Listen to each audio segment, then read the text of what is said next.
Hey viewers, hey subscribers, welcome back to my channel, you guys. All things Aquarian. If you're new to the channel, welcome. To my returning subscribers, you guys, welcome back, loves. It's been a minute, so I wanted to hop on here this Sunday while I had a little bit of time and go live and do some live readings, as well as chit chat or whatever. So I'm gonna just give everybody a few minutes to hop in. As you come into the live stream, any suggestions y'all have for live streams, let me know. Hey Aisha love, how are you?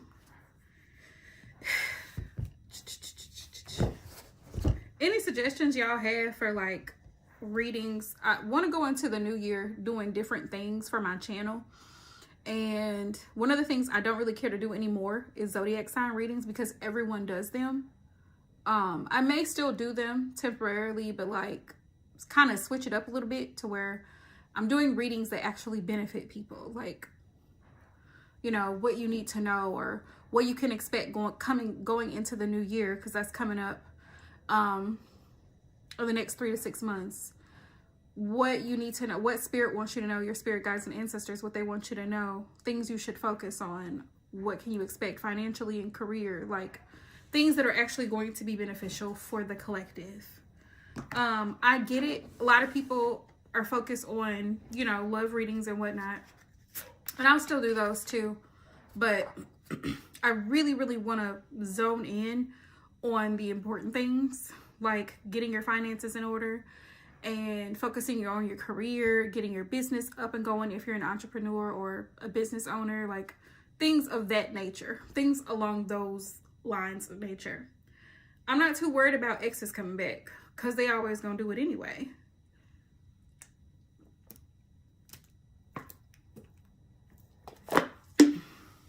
Yeah, I got a little Dr. Pepper because I need the caffeine.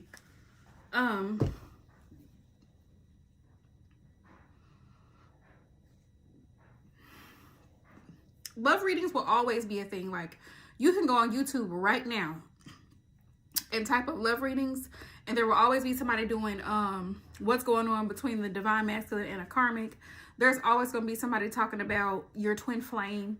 There's always going to be somebody talking about, oh, this person's who's thinking about you, who you haven't heard from. There's always going to be somebody, because tarot became, I would say in the last 2 to 3 years, tarot has really picked up. And so a lot of people have picked it up and they've made it trending. So a lot of people think it's just cute to pick up a deck of cards and start talking about nothing. And when I say talking about nothing, shit that's not even real. Twin flames, 9 times out of 10, a person is not a twin flame. Eugene, get out of my live stream. Because what fake teeth are you talking about?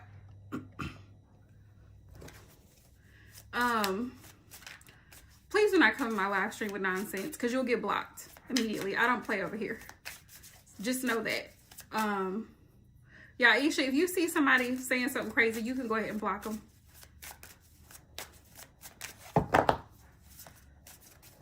And if you don't catch it, I'll block them. You can't even spell it. Hold on. Just foolishness.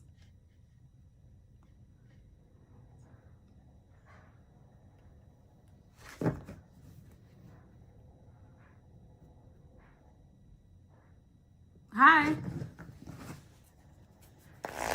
Hey, if you're new to the channel, you guys, please do me a huge favor. Go ahead and subscribe and thumbs up.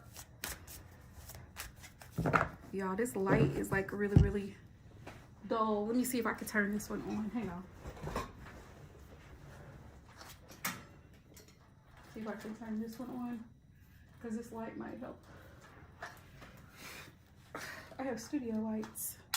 I have one on that side and I have this one on this side. Y'all are crazy. All these folks hopping in here. This is the tarot channel. I hope y'all see that. All things Aquarian. This is a tarot channel. You see the tarot cards, right? I read tarot. So if you're not into tarot, keep scrolling. I don't know where all these random folks hopping to this live stream for.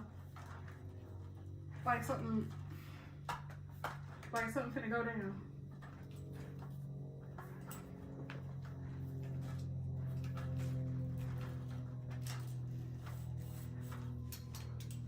There we go. Okay. All right. Hey, Jace. Thank you for liking and subbing. Appreciate that.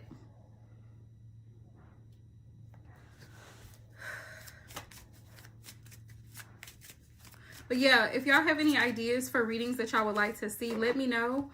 I have my iPad right here, so I'm going to jot them down. And I have a notebook. Y'all know I'm a writer. I love to write. I love to doodle. So, hey, if you're welcome to the channel. If you're new, you guys, please subscribe. Hit that subscribe button. Please thumbs up the live stream. And drop a heart in the comments, in the chat, if you'd like a quick reading. Welcome, if you're new to the channel. If you are here and you are here because you were drawn to tarot readings, yay, you've made it to the right place. So if you'd like a quick reading, drop a pink heart in the chat, okay? Drop a pink heart in the chat. Please be patient as I go through the readings because sometimes it takes a little time to get through everybody. Let me just adjust this a little bit. Hang on. Okay. There we go.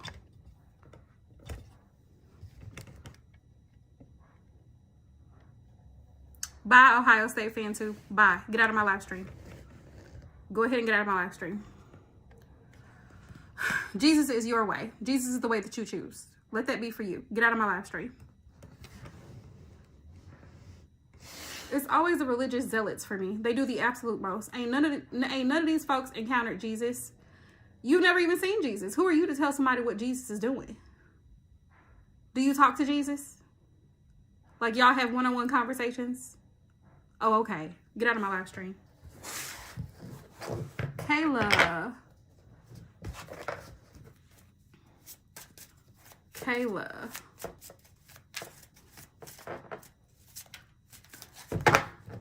Hey, Kayla.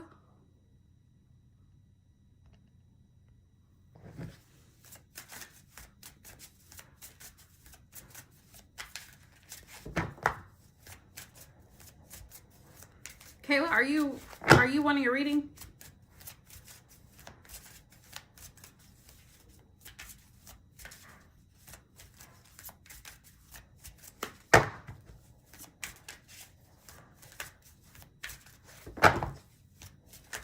Ooh.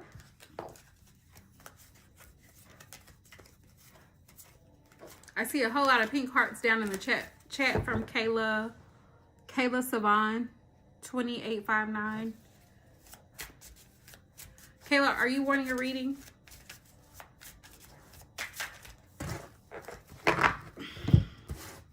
Also, you guys, a lot of people are always asking me about a lot of single people asking about new love interest. And here's what I'm going to say about when it comes to new love. Here's the thing that you need to focus on: yourself.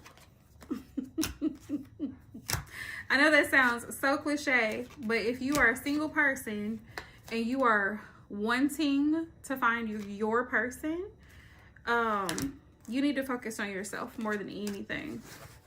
And I'm gonna tell you why I say that, and I'm speaking from experience. I've lived it. Okay, the more you focus on yourself and do the things that you need to do, right? I'm not saying don't date, because definitely date. If you're single and you're wanting to find your person, definitely date. Definitely go out, talk to people. How else are you supposed to get to know people if you're staying in the house? That means you got to go outside, right?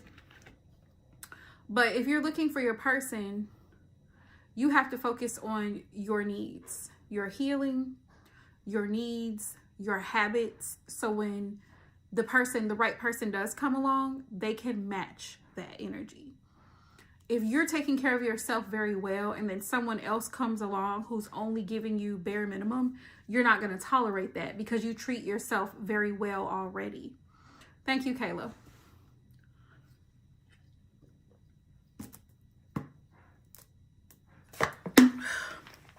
Your friendships. Friendships are indicative. Friendships are indicative of the kind of love that you're going to want around you.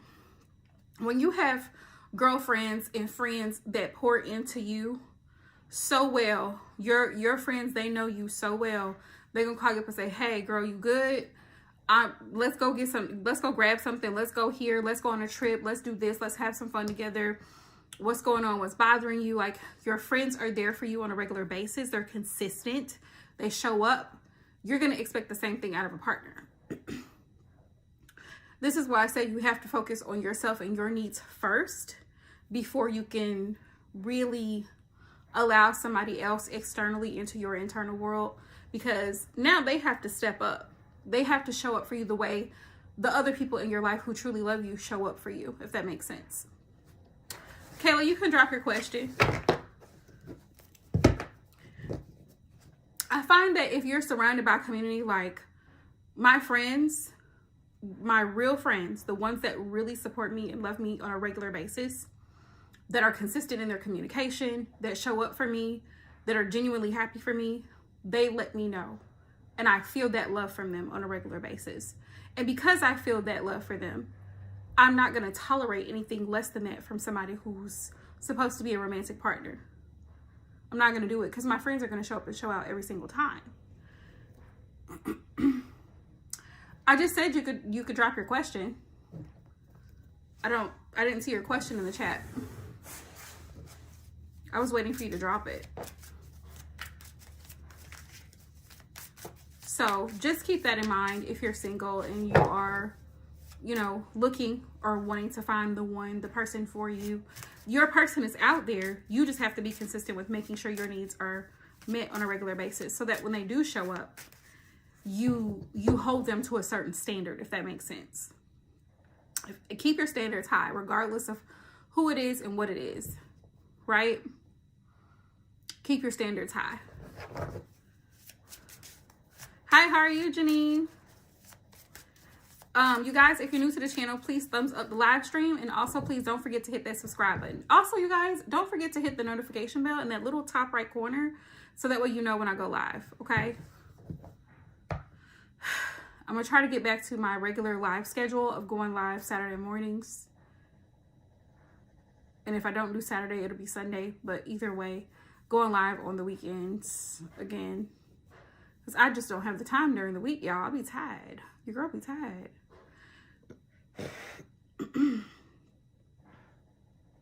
Hold that thought, Janine. I'm waiting for Kayla to post her question. If she doesn't, then I'll answer your question.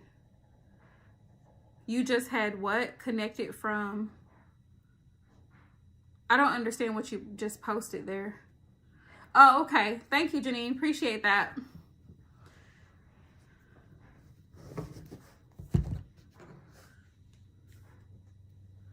You just did something from a man. Hi, Yvette. Welcome to my channel. If you're new, please subscribe, you guys. Where are you watching from? If you happen to live stream, let me know where you're viewing from. Where are you viewing from? Okay. Oh, okay. Okay. Don't forget to thumbs up, you guys, and don't forget to hit that notification bell. Oh, okay. Trying to change careers. That's a really great question. Actually, career questions are my favorite question, low key, because I have recruitment experience and currently in school for HR management. So I love it. Love it. Hey, Louisiana in the building. I think my moderator, Aisha, she's in Louisiana too. So, hey, Louisiana. Louisiana's in the building, baby.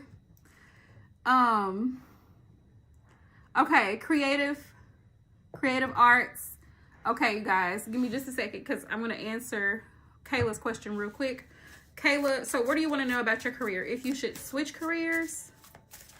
Is that what your question is? And then, who's from Charlotte? Charlotte, South Carolina. North Carolina. Oh, Charlotte, North Carolina. From the Caribbean. Okay. All right. Shout out to the Caribbean. What part of the Caribbean? Kayla. Okay.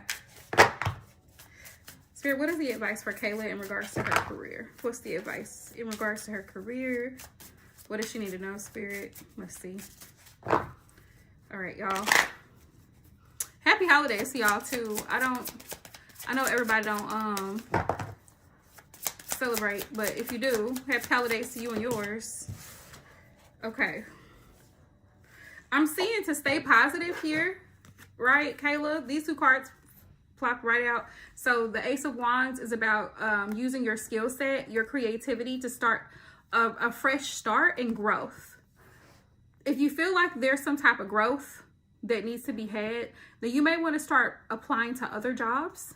And Spirit says your wish fulfillment will come. If you're not feeling fulfilled where you are, your wish fulfillment is not where you currently are. But yeah, apply to other companies that kind of fit more of what you're looking for, if that makes sense. Okay. So Spirit said, yes, you will need to switch careers, but you need to go ahead and start applying now, because most companies start hiring after the new year. Like after January, a lot of them will be hiring and looking for new talent, if that makes sense. Okay, a lot of recruiters will be out looking for new talent. Janine. Thank you, Janine. Charlotte, North Carolina. Okay.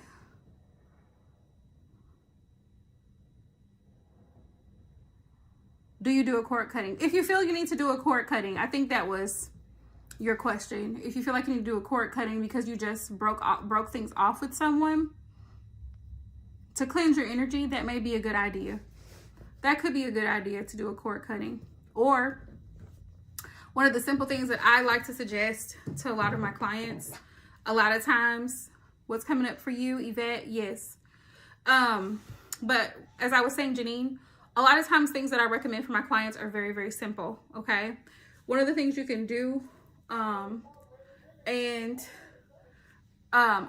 know a good friend of mine, Jennifer Aquarius Tarot. She does cord cuttings. So if you guys want to go and check her out, she does cord cuttings. I know she offers that. But one simple thing that I like to recommend, to kind of get that person out of your energy, is a detox. I know it sounds crazy, y'all, but trust me, every single time you detox your body, and when I say detox your body, I'm talking about get back in the gym. And if you're not a gym girly, that's fine. Start going on walks. Okay. Start small and work your way up. 10K steps a day is good, but if you can start at 2,000 steps a day, that's great.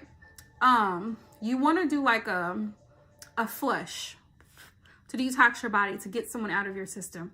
Also, deleting phone numbers and text threads. Do not save old text messages if you've broken it off. Yes. There's teas. If you know, you know. There are teas to help detox your system, to detox and bring clarity to the mind, to cleanse the gut, because the gut and the brain work together.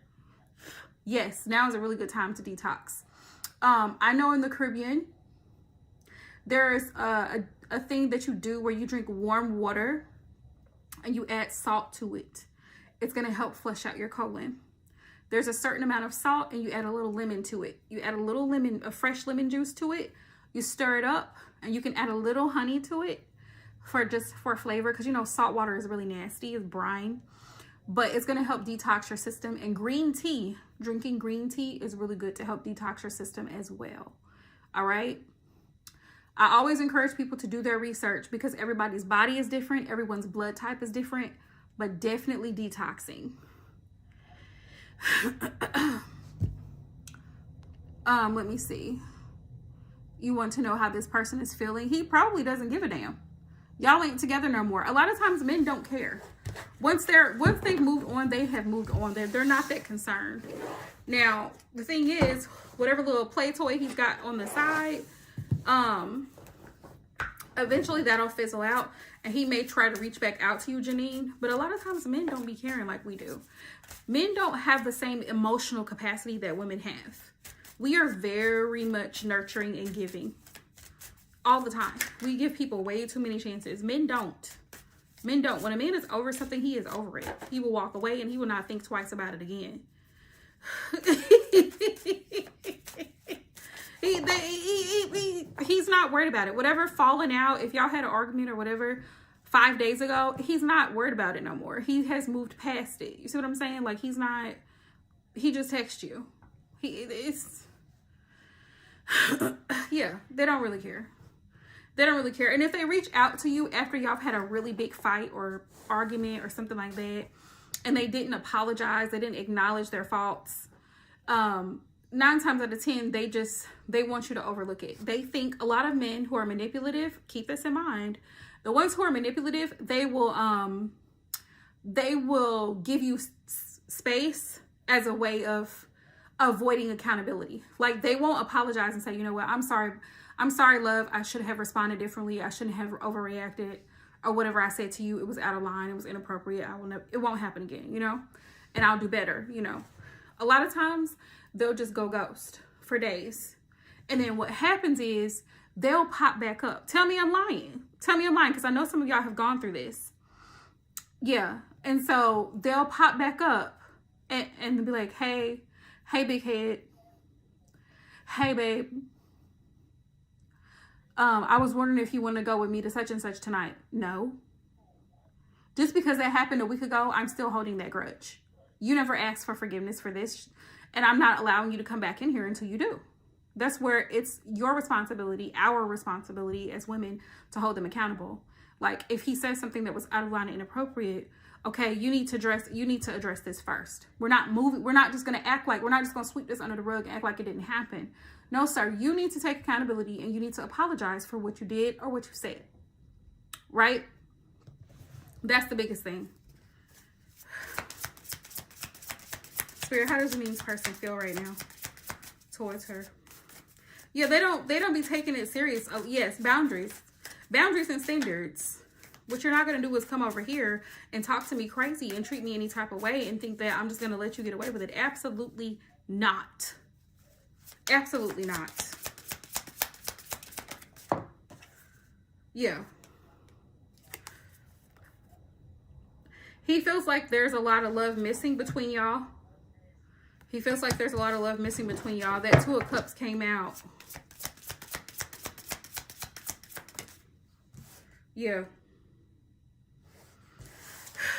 10 of Pentacles is in reverse. He feels like y'all are unhappy. You're unhappy. You're unhappy in this relationship with him. You're not happy. Yeah, and you get tired of it. And when you get tired of it, look at there. The Death card is here. That means something has to end. Something has to come to an end, right? Something has to come to an end. Hi, Cinderella. Please like and subscribe to the channel. Anybody who's wanting a reading needs to drop a pink heart down in the chat box. Like I told you, he's not that concerned. He's not that concerned. These are the cards that came out, and this is how they came out. You see it? The Death card.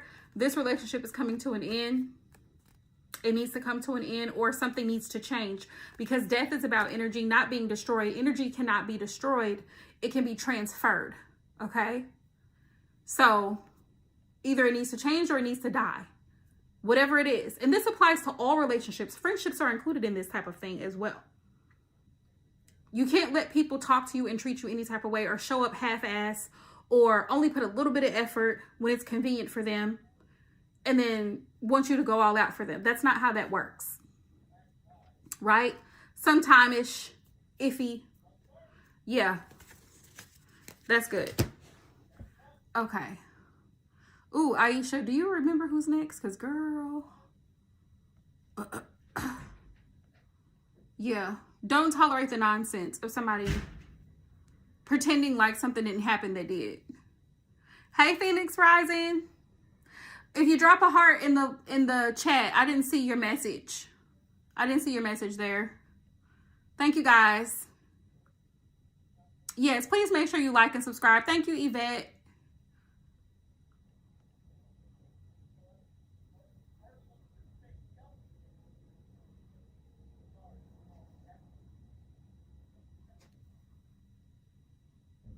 Okay, Creative Arts. Can you drop your question, love? Go ahead and drop your question. I'm waiting for yours. You're welcome. Thank you for the subscribes, you guys. Thank you guys so much for all of the love, all of the likes, all of the things. I hope more than anything that my channel helps you, because one thing about me as a tarot reader, I never sugarcoat. I don't sugarcoat anything, and I'm not going to tell you something that I haven't experienced. And if I haven't experienced, I'm gonna let you know, hey, I'm not the person to ask. That's not my specialty. Okay? But I know who can. I know who can help.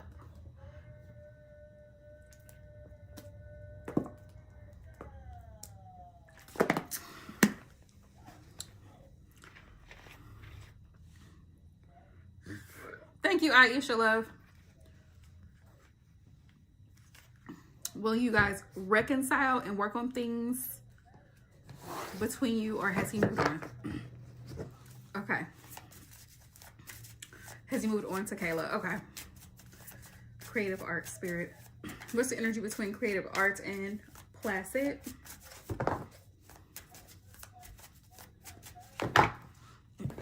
A lot of times it is a game. And that's why you have to move beyond the games, because a lot of men do play games. Not all of them. All men don't play games, but you do have the ones who do. And you have to be 10 steps ahead. You have to be willing to leave very quickly as soon as you see the nonsense. Cinderella, did you drop a heart? Did you drop a heart in the chat? Spirit, what is the current energy between impossible outcome between Placid and Creative Arts? It is very sad, but that's why as women we have to be very intentional about the types of people that we allow into our lives. Queen of Coins, Queen of Pentacles. I have the Lovers here.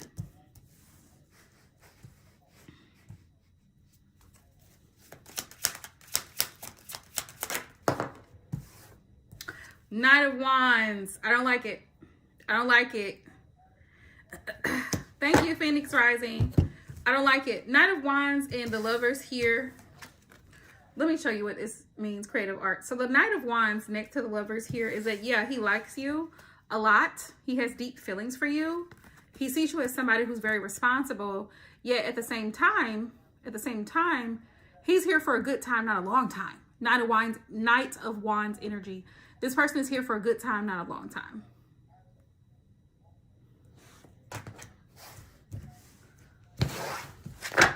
I don't see him being here. I don't see him being here for the long term. Yeah. 8 of Swords. He doesn't want to be locked down. He doesn't want to be committed. He wants to be a free man. If you're looking for, oh, here's a big one, you guys. Here is a big lesson. And I tell this to my clients all the time in love readings. If you are looking for commitment, right? Hey, Diana, good afternoon. If you're looking for commitment and they're not, do not waste your time entertaining that person. Don't even bother going out with that person and, you know, carrying on. Don't even don't break your own heart by allowing yourself to be deceived into thinking that, oh, well, maybe he'll change his mind, because he won't. He will not. I'm telling you that right now. He will not. Okay? Yes, please, Cinderella, please don't spam. Don't spam the live chat. Thank you. This man is here for a good time, not a long time. Because he's not ready to be tied down. So if you're looking for somebody who's wanting a commitment with you, because it sounds like that's what you're looking for. Thank you, Aisha. Yeah, please wait until it's your turn. And I'll call your name, your screen name, once it's your turn. All right. Excuse me. Yeah. 7 of Swords. Bullshit. He's on bullshit, Creative Arts. That's what I'm seeing here.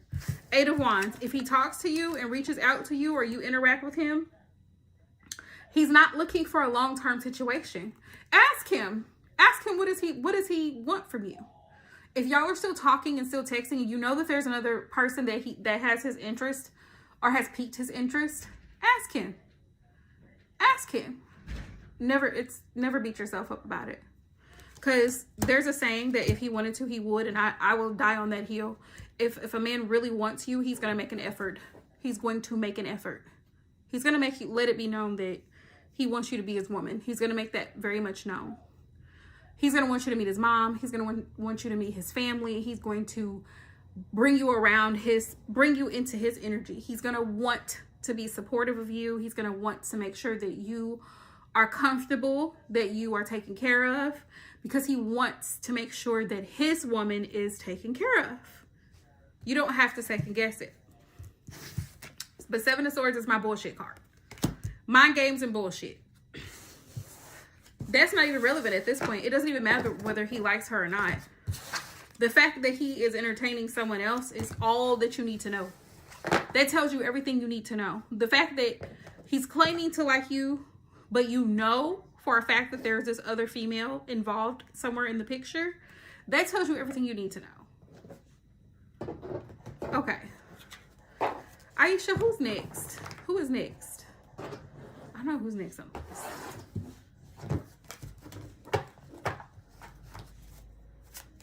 Yep, mind games and bullshit, Janine. Yep, that's exactly what it is. And the thing is, great, as you should. As you should. Push him away. Tell him to get out of your face and stop texting you. Okay, Yvette, you can go ahead and drop your question. Thank you, Aisha Love. Yep, mind games and bullshit. That's what's going on. That's what's going on. Yes, ma'am. Yeah, Janine, just remind me after I get through the list, okay? Yeah, women have to learn, I think, because it was something that I had to learn myself as well. I think we hang on to situations longer than we should because we really hope. We have hope, you know. We hope that something's going to change, and we hope that someone is going to do better. Hi, Ann. Thank you. Thank you for subscribing and welcome to the channel. Where are you viewing from? But we always hope, oh, you know, hopefully he'll change. Hopefully, you know, he'll start treating me right or do me better. And let me tell you something. I got you, Yvette. If someone wants to change and they want to do better, it's not going to be because you inspired them to do it. It's going to be because they want to do it on their own. That's just like somebody who's a smoker or a drinker. They quit those habits if it's something that they want to quit. Nobody else can really convince them. You know what I'm saying? It has to be something internal that says, okay, I want to be healthier. Just like if you want to lose weight, right? If I want to lose weight, I'm going to tweak my diet. You know what I'm saying? I'm going to eat healthier. I'm going to incorporate exercise into my daily routines. I'm going to get more rest, right? Maybe I'm going to eat more protein, less sugar, less carbs, right?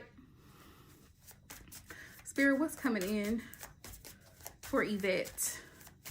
General messages for Yvette, Spirit. And that's why I always say, if he wanted to, he would. If he wanted to, he would. Okay?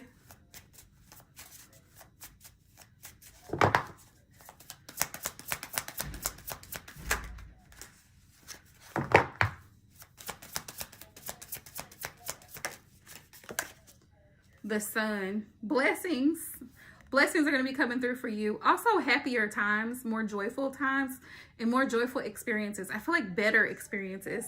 The Sun is like lighting up. It's highlighting things. Also clarity. The Sun is also about seeing things clearly or receiving clarity within a situation. So if you've been waiting for an answer on something, Spirit says it's a yes. The Sun is a yes in tarot.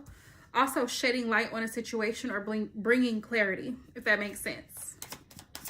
Hi, Sarah, 27. Good, how are you? So clarity and happier days. The Four of Wands is here. Stability.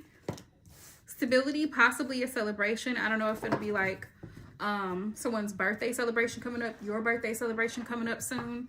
Some type of graduation ceremony, a baby shower, a wedding, but some type of celebration. But also I feel like this is stability in the sense of starting something new, possibly. Yes, starting something new. Something that's bringing instability for you with this Four of Wands.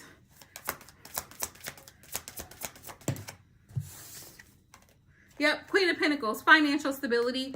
Possibly you could be signing a new lease for a new apartment or a new home, possibly, or moving into a new place, or purchasing a new vehicle, possibly. Okay, girl, get it. Yeah, Page of Pentacles. Yeah, this is like you're making plans going into the new year, making plans, long-term plans, financial plans, career plans, what you want to do. You're stuck, or you can't, or you're not enough, or you need to do more than what you're already doing, and letting anxiety and intrusive thoughts take over. Spirit's like, no ma'am, no ma'am, no ma'am. Brighter days are ahead. So you're coming out of this energy. Right, exactly. You're coming out of this energy. And Spirit says you're taking baby steps. You have a plan of action, and you're taking the steps to manifest what you want, because you're going to be in this Queen of Pentacle energy. You're going to be taking care of your needs. You're going to be making the money that you need to make so that you can save. You can put down a down payment, whatever you need. But Spirit says stability is coming in for you, and financial stability. And the Queen of Pentacles is a great sign. It's a great sign. But also coming out of this mindset of, I feel like I'm trapped. I can't do this. I can't get around. I got to rely on other people for a ride, or, you know, for this, that, and the third. Like coming out of that negative mindset, because everything that we experience is for a reason. We learn lessons from it, and we can turn lessons into blessings, because lessons are stepping stones for growth. They help us. They also help us to be grateful, because I remember when I used to have to walk to work in the cold like this. I used to have to walk about 4 or 5 blocks to work every day in the freezing cold. And eventually, like 3 months later, I got my first vehicle. I purchased my first vehicle. I was able to save up enough money and get my first vehicle. And I was so grateful for that experience, because I can only imagine how many other people had to go through the same experience that I went through. And so one of my coworkers, anytime one of my coworkers was like, hey, Jackie, can you drop me off? Can you give me a ride? I'm like, sure, that's no problem. You're right up the street. I got you. I'll drop you off. It's no big deal. Because I understood, like I could put myself in their shoes and understand how that feels, having to walk home after working a long shift. It's night, you know, it gets dark early during these winter months, and it's freezing cold. Nobody wants to go through that. So Spirit saying you're coming out of this energy of feeling stuck and feeling trapped and feeling depressed. Blessings are on the way to you. It's going to take some time, little by little, but you have to have a plan of action. You're welcome, Yvette. You're welcome. Look, Ace of Pentacles. Ace of Pentacles. Financial blessings coming to you, babe. Financial blessings. Hey, if you're new to the channel, welcome, you guys. Please make sure you subscribe. Hit that subscribe button and thumbs up the video. Yeah, some people don't. Some people don't. And it's so funny because my mom, she would pick me up for the longest time. And this is years ago. It was like, I don't know, maybe like 8 years ago. 7, 8 years ago. But yeah, she would pick me up, and she was always on time. That's one thing about my mom. She was always on time. She was on time picking me up. I was there early, like 15 minutes early for my job, and she would pick me up right on time when I was getting off. And she's like, you better be ready. So yeah, and it's humbling because a lot of times people don't put themselves in someone else's shoes. They don't use empathy. It's like, I know that this person has to be at work. I want to make sure that I get there in enough time. Thank you. Definitely sending blessings your way. I'm praying that you get it. I'm praying that you get it. Okay, y'all. Who's next, Aisha? Who's next on the list? Hang on, Cinderella. Don't post a question yet until I know from my moderator. I'm going according to my moderator. Who's next, okay? Y'all give me just a minute. Cinderella, go ahead and drop. Okay. What's coming towards you? So you want a general, right, Cinderella? I just want to make sure you're wanting a general. Is that what you're wanting?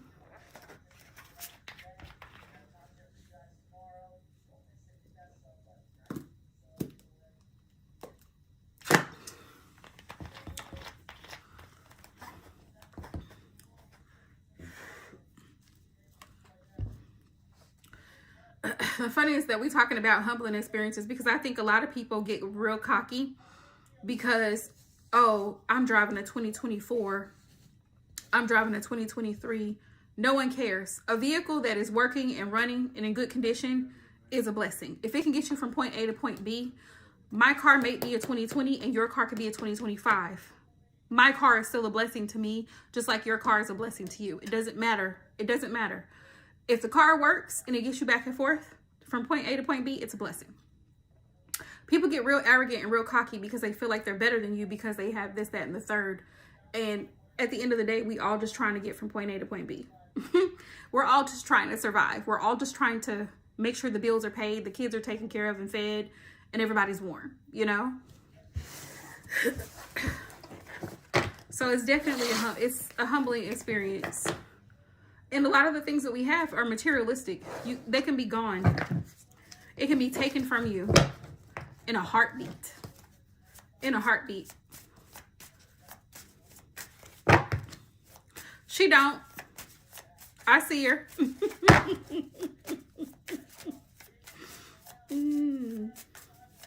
Cinderella.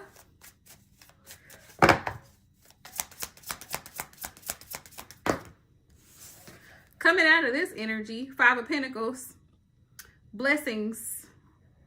Coming out of this energy, not allowing your insecurities to get to the best of you. 5 of Pentacles, whatever your insecurities are, Spirit says you need to check it. You need to check it. Aisha, if you want to add her to the list, that's fine. She'll be the last person. 5 of Pentacles is in reverse. So you're coming out of this energy of feeling like financially stuck, feeling like you can't make it financially, or feeling like things are tough. Your financial situation is about to improve. I also have the Emperor here. You're in control. You're in control of your situation. You're in control of your life in general. You get to decide who's in it and who's not. Who you interact with and who's not. Okay? Oh, that's right, Janine. I'm sorry. You're right. Janine is the last person. I forgot because she had a second question. Spirit says you have to balance things, though. You need to balance things out, Cinderella. You need to balance out work and play, work and leisure. Like, what is it that's most important to you? Figure that out. Figure it out. Spirit says you're that girl. Queen of Wands. Queen of Wands, you're very intelligent. You know what you want in life. And Spirit says, go through, go for what it is that you want. Don't let anybody stop you. Okay? Because you're capable of manifesting whatever you want. Speak it into existence. You're welcome, Janine.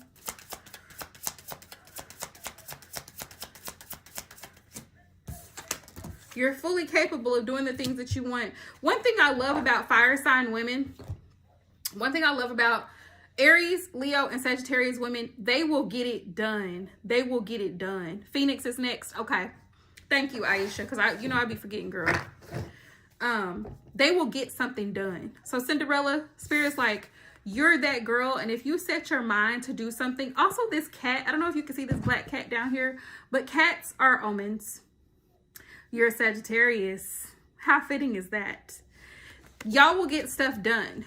You were born to be a leader. You're born to lead. Sagittarius women are born to lead. I love me a Sagittarius woman. Because one thing about a Sagittarius woman, when her mind is set to do something, she's going to do it. She's going to do it. One of my best friends is an Aries, and my stepdaughter is a Sagittarius. Love her. Real bad. Real bad. Because anything that she sets her mind to do, she will do it. She will figure out a way to get it done. Spirit says, don't let negative thoughts take over. Don't let your insecurities get the best of you. Don't let them get the best of you. Because you are actually more powerful than you think you are. You are more powerful than you give yourself credit for. Remember that. Also, Spirit says to be patient. Be patient, Cinderella. Things take time. Things take time and it requires balance. Life in general requires a level of balance. Like, there's a time to be on social media. There's a time to interact with a bunch of people. There's a time to open your mouth and yap. And then there's a time to shut it up and be quiet and listen and learn. So Spirit says, learn to balance things out. There's a time to spend money and to invest in things that are going to actually benefit you in the long run. And then there's a time to be conservative and save. So Spirit is teaching you this lesson. And this is funny because the Temperance card in Tarot represents Sagittarian energy. Learn who you can share things with and who is not trustworthy in your circle. Because a lot of people, Sagittarius in general, men and women, are very friendly people. Y'all are like the life of the party, much like Aries and Leo. Y'all are very much the life of the party. People are just drawn to your aura. Be careful though, because you can't share everything with everybody. Everybody is not rooting for you. You see what I'm saying? So there's that. There's that. Hey, Diana, because I think what's her name is after Phoenix. You can go after her. You'll be my last person. So Spirit's message to you, Cinderella, is to be mindful of who you're sharing information with. Be mindful of people who you call friends. This is something I've learned and I am learning currently. Just because you like someone or they have certain traits about them that you like doesn't necessarily make them a friend of yours. How far would they go for you? How often do they show up for you? How often do they cheer you on? How often do they put you on? They may share something here and there. You may hear from them here and there. How dedicated to the friendship are they really? Yes. Kickbeat, I can't see your screen name. But you have to be mindful of that. Also balancing out your emotions, because your patience could be very short. You could have a short fuse and you could get angry very quickly about stupid things. Fire signs tend to get very aggravated very quickly. Very quickly. I might, Yvette, if y'all want to talk about it, we could talk about it. Yeah. You know, learning to watch your mouth, because one thing about a Sagittarius, y'all are very blunt, much like air signs. Y'all are very blunt people. Y'all really don't sugarcoat anything. And sometimes people are not ready for your level of realness. So just be mindful of who you're talking to and what you're saying, because words do hold power. And people sometimes take things that you think is a joke, they take it literal. Or they take it personal. You know what I mean? And not everybody can swallow the truth. A lot of people, this is the reality, unfortunately. A lot of people would prefer to live in denial and delusion than to take accountability. And they would like to be the victim.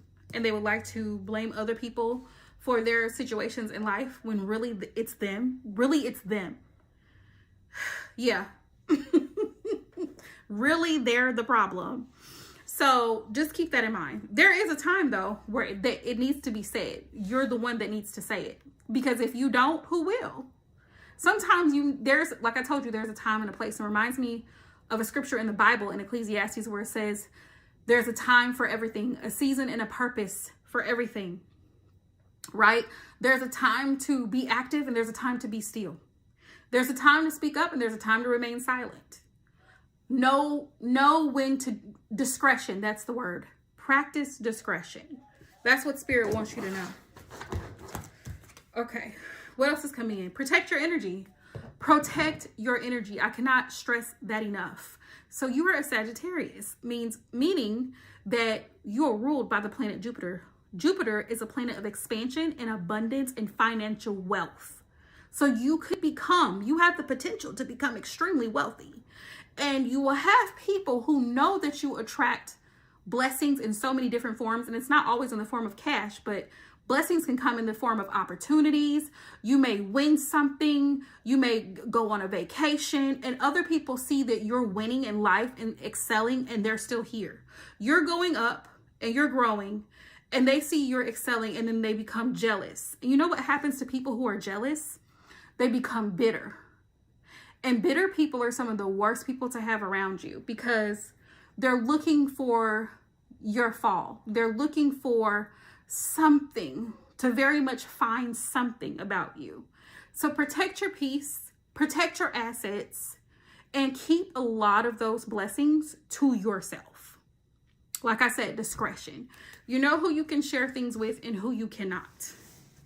Everybody around you is not happy for you. Everybody doesn't want to. One of the things that I've learned is that not everybody wants to see you excel because they themselves are not happy. They're not happy in their relationship, so they damn sure don't want to see you happy in one. You come up to this person, you tell them, oh, I'm so excited. I'm planning my wedding. I'm engaged. And they're like, I mean, just wait until he cheats on you. That'll be the response. You won't be saying that a year from now. Wait until you find out about this, or wait until he does that. Why they can't just be happy for you? Because they're miserable, right? Or, oh, you know, I got a promotion at my job. They told me they're going to move me to a new department. I'm going to be making more money. They're giving me a bonus. And then it'll be a comment like, must be nice. It is. It is. Because I worked my ass off to get to where I am. So what does that mean? Must be nice. What does that mean? Mind you, you've been unemployed for 10 years. So now you see that I'm getting something great for my job, and now you're jealous of that, and now you want to make a slick comment coming from a so-called friend. Must be nice. It is. Because I worked for this. See what I'm saying? You have to check people. You have to check them, and you have to watch. Watch how they show up for you. Watch how they celebrate you, or they don't. Remember that. Remember both sides. Okay?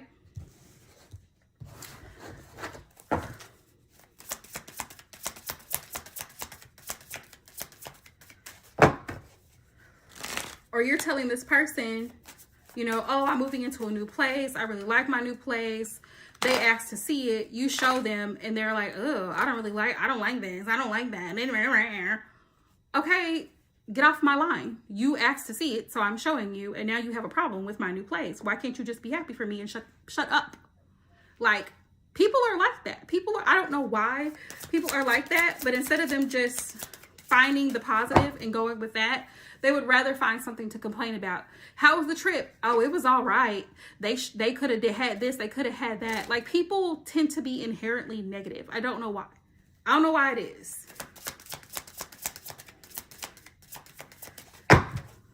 We will, Janine. We will. Just make sure you stick around because it's coming. Releasing drama. Anything that brings drama, let it go. Spirit says, drop it like it's hot. No, you're fine. You're fine, Janine. Anything that brings drama, you don't need that type of drama. You don't need that type of stress. King of Pentacles. King of Pentacles. This could be a masculine, a divine masculine trying to come into your energy coming up in the next couple months. There could be. There could be. Meanwhile, you're focused on what's coming in for you. The blessings that are coming in for you. And Spirit's showing me here on the bottom of the deck, you're going to have a lot of options. And this could be job opportunity options, Cinderella. This could be an opportunity to date someone new. It could be so many things. I feel like there's going to be a romantic interest, a new romantic interest, but I also feel like there could be an old romantic interest coming back around to you. Could be a Taurus, a Capricorn, or a Virgo, possibly. Signs don't really matter, but I feel like this could be somebody who is well-to-do. Like, they take good care of themselves. They pretty much have it together. Whoever this new person is. Now, there could be somebody from your past coming back around. I feel like there could be somebody from your past coming back around just to see if they can get in your good graces. Don't let them. Don't let them do it. Don't let them do it. Don't let them do it. Hope that helps. But blessings are coming in for you. Blessings are coming in for you. Stand your ground and make sure you keep your standards up here. All right. Whoever's next. Who is next? Who is next? I forgot who's next, y'all.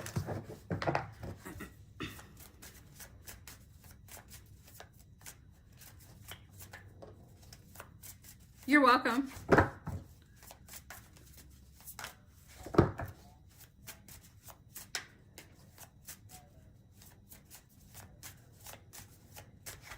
Anything coming in for you, Phoenix rising, for the rest of the December? Let's see. Let's see what Spirit says. Let's see. Let's see. Pull that out. That's just a regular card. Hang on.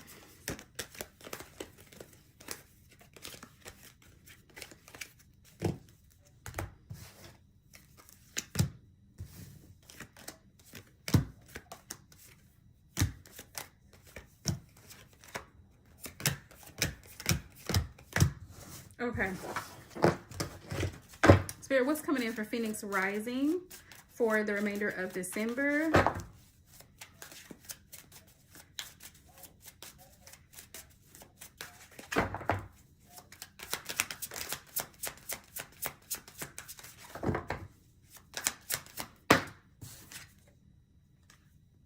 Queen of Cups. So Spirit's like, for the remainder of December, babe, this is about you, Phoenix rising. This is about you, love. So Spirit is saying, take your time and really pamper yourself and cater to yourself. You do a lot. You do a lot for everybody around you. And Spirit's like, please make sure you take care of yourself in the process of all of that. Make sure you're pouring into your cup, because you cannot pour from an empty cup. Like, if you need something, you need some new clothes, new shoes, new whatever, get it. Okay? Get it. Stop procrastinating. Stop putting it off. Do it. You need your hair done. Get it done. You want your nails done. Get them done. Go get the mani and pedi. Go get it done.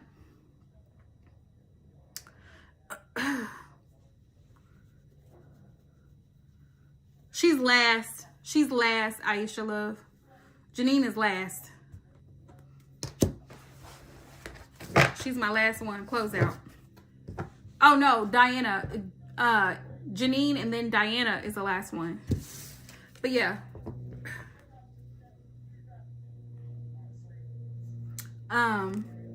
But yeah, self-care for the remainder of December. Phoenix rising. Love this. Eight of Swords in reverse. Eight of Swords in reverse. Yeah, because Diana had asked if she could be added to the list. I don't even know if Diana is still in here, if she's still in the group chat.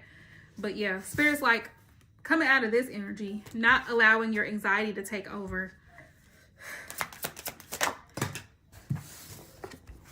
Seven of Swords. Seven of Swords. No, you are getting a reading today. LK. Kiki. Yeah. Kiki. That's, yeah. Girl, I can barely see the screen name. Seven of Swords. Seven of Swords. Beware of somebody. Okay, you're still here. Good, Diana. Beware of somebody who is on bullshit. Seven of Swords. Somebody who's a liar, who's very manipulative and very deceptive. Spirit says to be aware of that. This month. If you are purchasing something online, beware. Phoenix rising.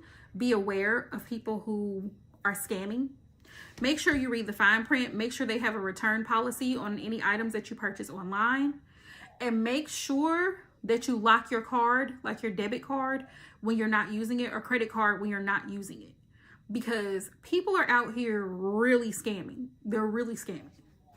Read the policy, read the return policy, read the details. Because a lot of people be on bullshit.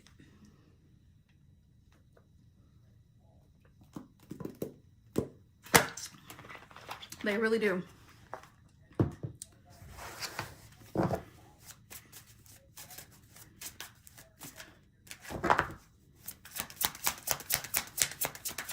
This could also be in the form of a family member who's very manipulative, and they only call you or they only hit you up when they need something. You know who I'm talking about. Phoenix rising. You don't hear from this person unless they need something. Oh, I need a ride. I need to borrow. Can I borrow like $300 and I'll give it back to you?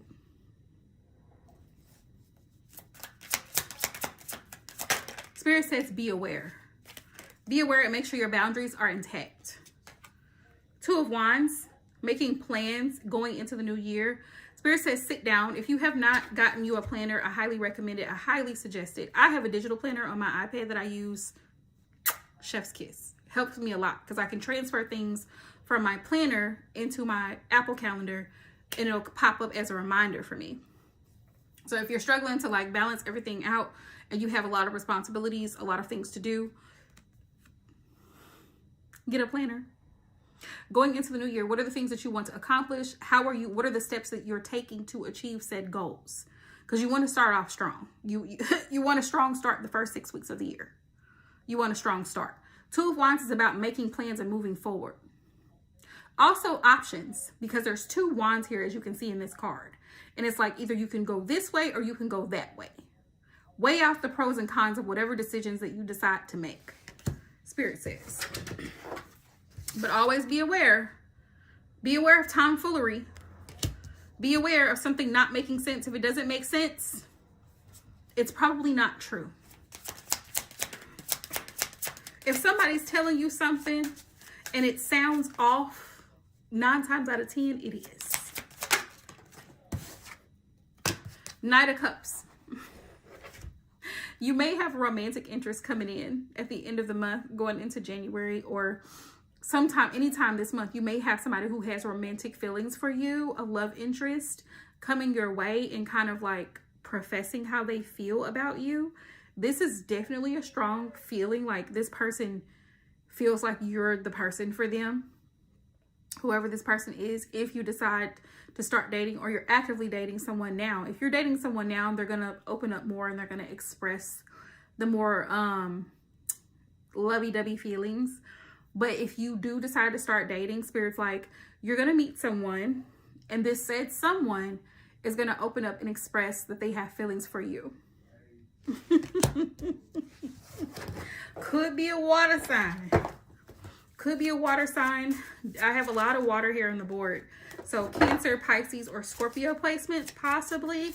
Or possibly an air sign. Possibly an air sign. If you're a fire sign, Phoenix, it could possibly be an air sign. Because for whatever reason, fire and air tend to, you know what I'm saying? Fire and air tend to, like, we go together real bad a lot of times. A lot of the times. For every air sign, there's a fire sign somewhere. This person's going to want to move forward. This person's going to want to move forward with you. Six of Swords. They want to move forward with you. That's funny. That's too funny. Yeah, I'll see you at the end. Aisha. If I want to add that person. Six of Wands. Yeah, this person they want all of your attention too. They are water sign too. This person wants all of your attention. One thing about water signs, when they are in love with you, they are in love with you. They want to be around. They want to be in your skin. Okay, like this sweater that I got on. The water signs want to be that close to you. They want to be like neck on neck, real bad. Woo, water signs. I'm telling you. Knight of Wands. Knight of Wands is here. Listen. Just be careful. You grown. You know what you need to do. But Spirit says just be careful. Because things can get hot and heavy real quick. But if you're not looking for something quick, then you need to let that be known. If you're not looking for a quick situation, like you're not looking for a situationship, then that needs to be known. Like, okay, this is what I'm looking for. Like, you have to be very intentional when you're dating. Because if you're not intentional, people will play in your face. And that's the last thing y'all need. Especially as a water sign. One thing about a water signs do have bad tempers just like fire signs. Y'all do. Water signs, the bad side of water signs, people don't want to see, because water signs can be extremely vengeful and vindictive. So if you're not looking for something casual and you're wanting something long term, you need to let that be known. And you know how your feelings are. So if you know that you feel very deeply before you get involved with somebody, you need to make sure that they're getting involved with you on the same type of time. Y'all on the same type of time. Exactly. Trust me. My bestie is a Cancer. I know. I know. And then I'm surrounded by Scorpios. So then there's that. Okay. just fun fact, Scorpios are usually serial killers in real life, and Cancer's not far from it. So I'm just saying, I'm just saying, you know, you don't want to piss a water sign off on a good day. So if you know how your patience is set up and you know how your temper is set up before you start giving your all to somebody, you want to make sure that they're willing to give their all to you, that they're deeply committed to you.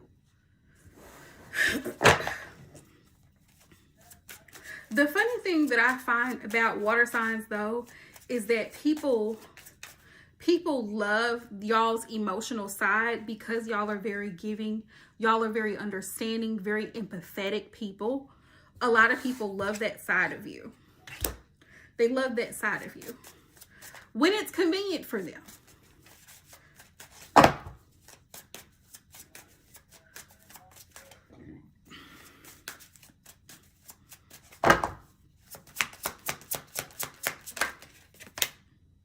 Yeah, Six of Pentacles. Spirit said, make sure it's reciprocal.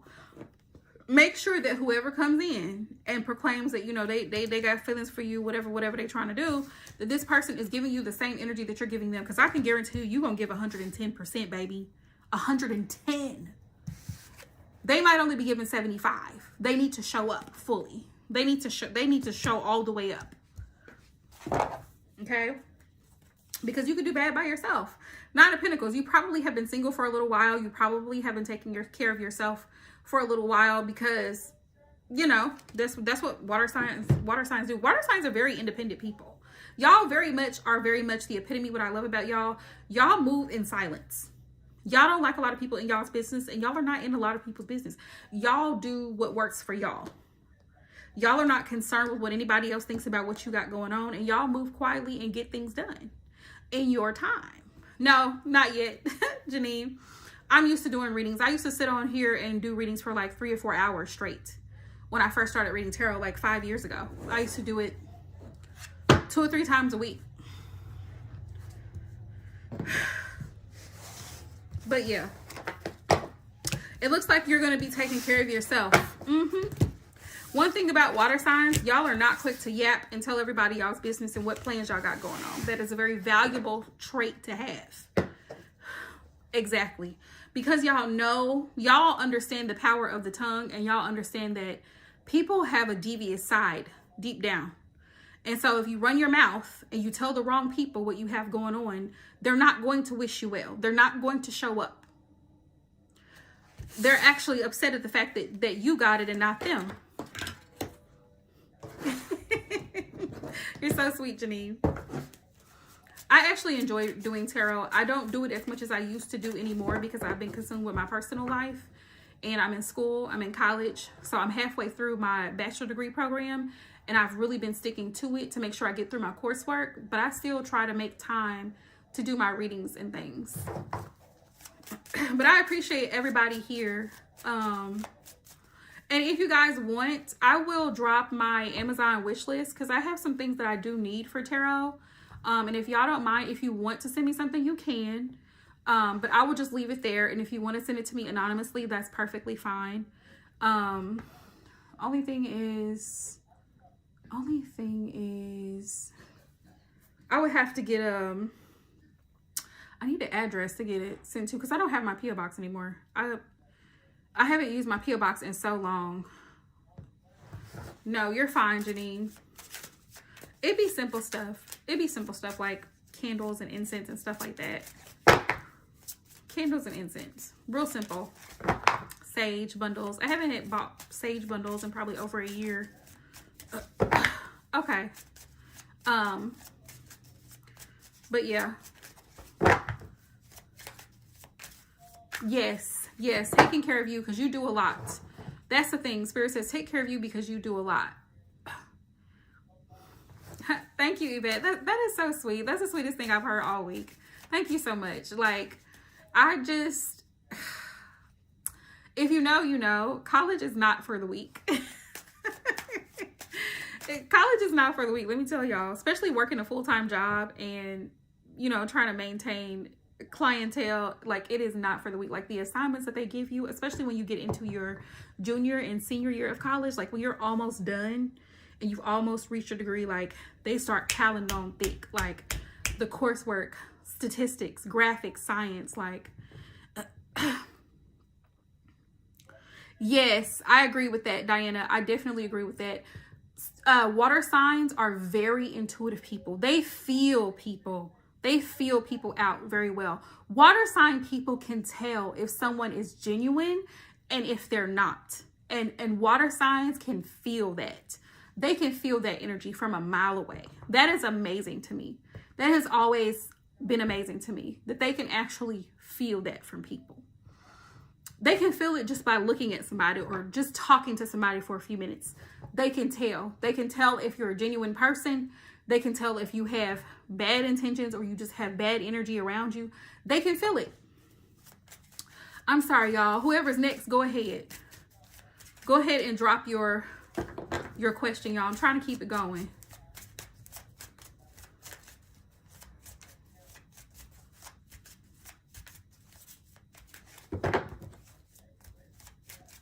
Ooh, I gotta answer my emails.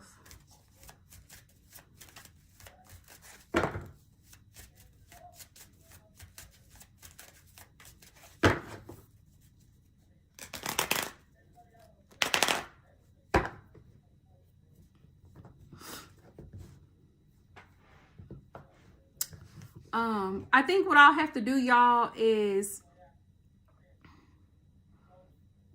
yes, Kiki, go ahead and drop your question. You're absolutely right. I think what I'll do is, because I need to find out about getting a P.O. box set up so that way y'all can send stuff there if y'all want to. Yeah, Kiki, you can go ahead and drop your question.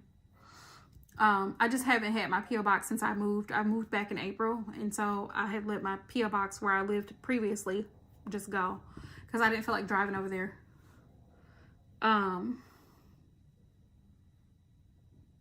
You're welcome. I see you're a genuine person, Janine. I see you're a genuine person. And you really want the best for the people around you. Yeah. Yeah.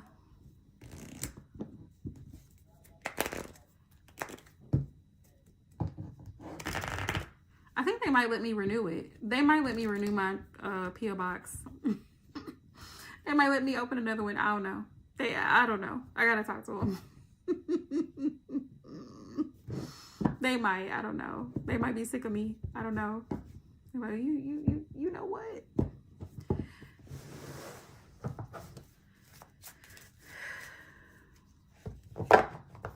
You mean like who's coming towards you in love? Are you currently, let me ask you this.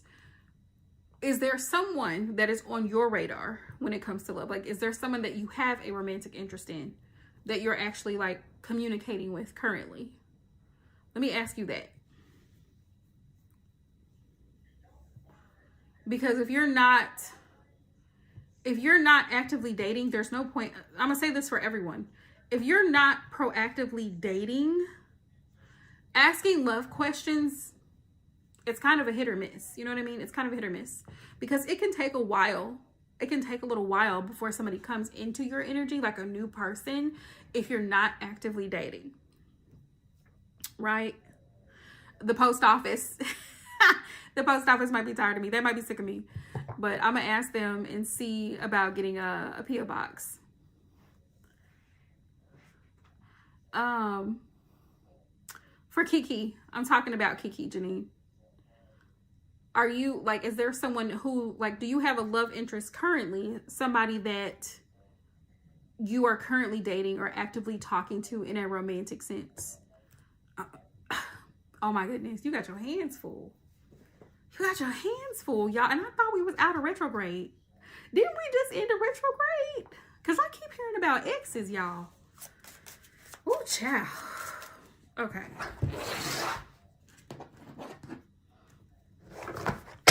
Spirit, what does Kiki need to know in regards to love? What does Kiki need to know in regards to love? The new love interest. Give me 3 cards for the new love interest, Spirit, and 3 cards for the ex.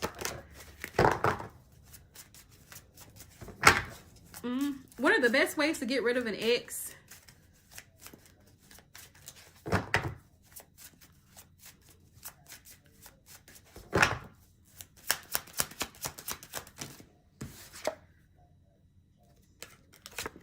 Hermit. Spirit says take your time and really dig deep from your own emotional perspective, Kiki, to ask, what do you really hope to gain from this new relationship, from this new person? What are your intentions with this person?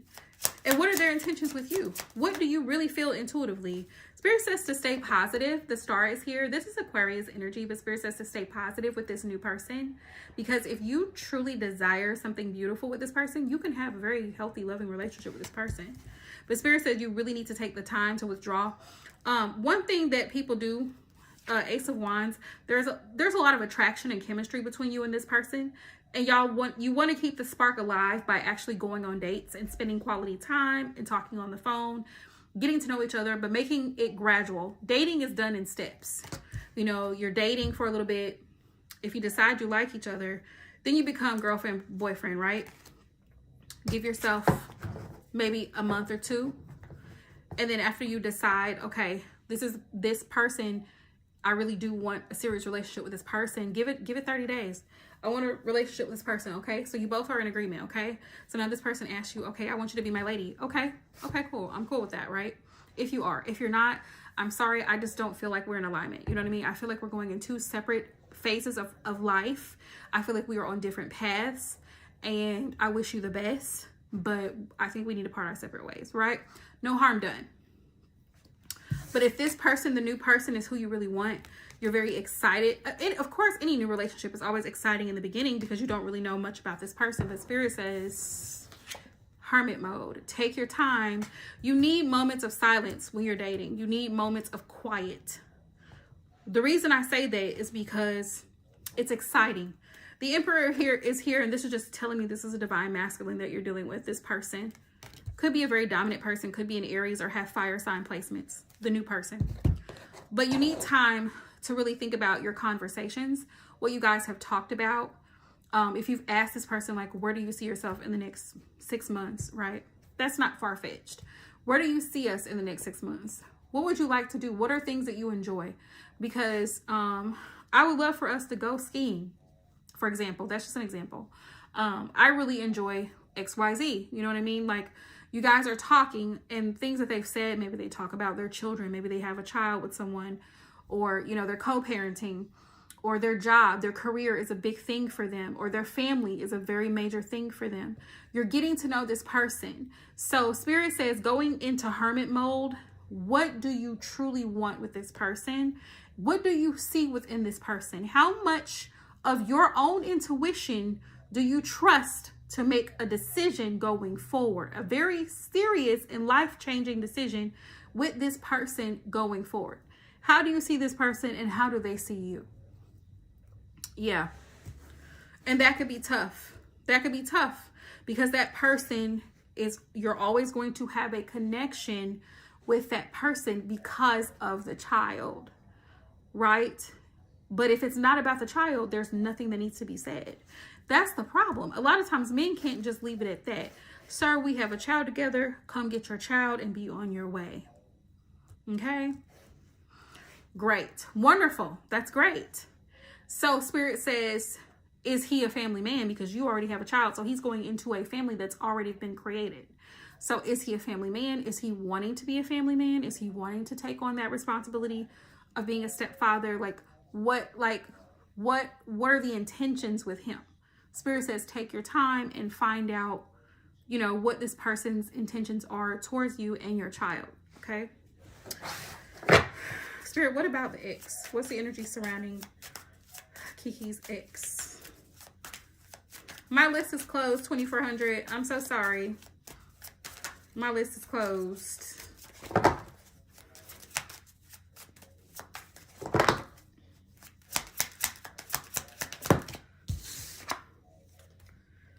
Nine of Cups. The Nine of Cups tells me that the ex is comfortable with you.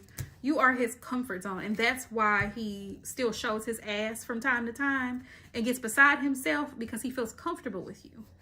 He feels comfortable with saying things to you because you all share that connection. Great. Great. That's really great that you're open and honest. Fool. You're welcome. A fool. The ex is a fool. He's a fool. He be showing out. He really be showing out. Like you said, doing too much. Seven of Wands. He probably is very defensive when it comes to y'all's child. Like, oh, I don't want nobody else around my child. I need to be able to see my child. Foolishness. Just toxic. The devil is here. The devil is here, and he plays mind games. He wants to go back and forth. Spirit said this is dead. The death card is here. This is dead. This situation is very much dead. Oh yeah. He doesn't believe that you can actually move on with your life and be happy without him in it. And who you're dating, or if you're dating, is not his concern. His only concern right now is y'all's child. Y'all share a life together through the child. And that only. That's it. That is all. Don't let him play with you. Don't let him play with you. Make sure you keep record of all your text messages and things that he sends, because he can probably say some pretty nasty things, and then he wants to try to be demanding to see his child, or he wants to make it to where you're having to go out of your way and make things inconvenient for you, and that's not how that works. Yeah, that's not how that works. If he wants to show his ass, I would take him through the courts, because now it's going to have to be court ordered. Now you're not just popping up to my house any old time. You're not just calling me. You're not obligated to just answer his phone calls. You're a grown person. You're a grown woman. You're not obligated to stop what you're doing to cater to an ex. You're not. Just because you share a child together. That's not how that works. That's not how that works. So just make sure, Kiki babe, that you are putting yourself first in this situation, and the safety of your child first. He can wait, especially since he doesn't know how to act. It would be different if he was decent. It's not his business. Let's hope he doesn't find out. Let's hope he never finds out. And hopefully you can just move on quietly and don't even have to be bothered with it. Hopefully y'all can come to an arrangement where you can do what you need to do. He can see his child and mind his business. That's what he needs to be concerned with. The business that pays him.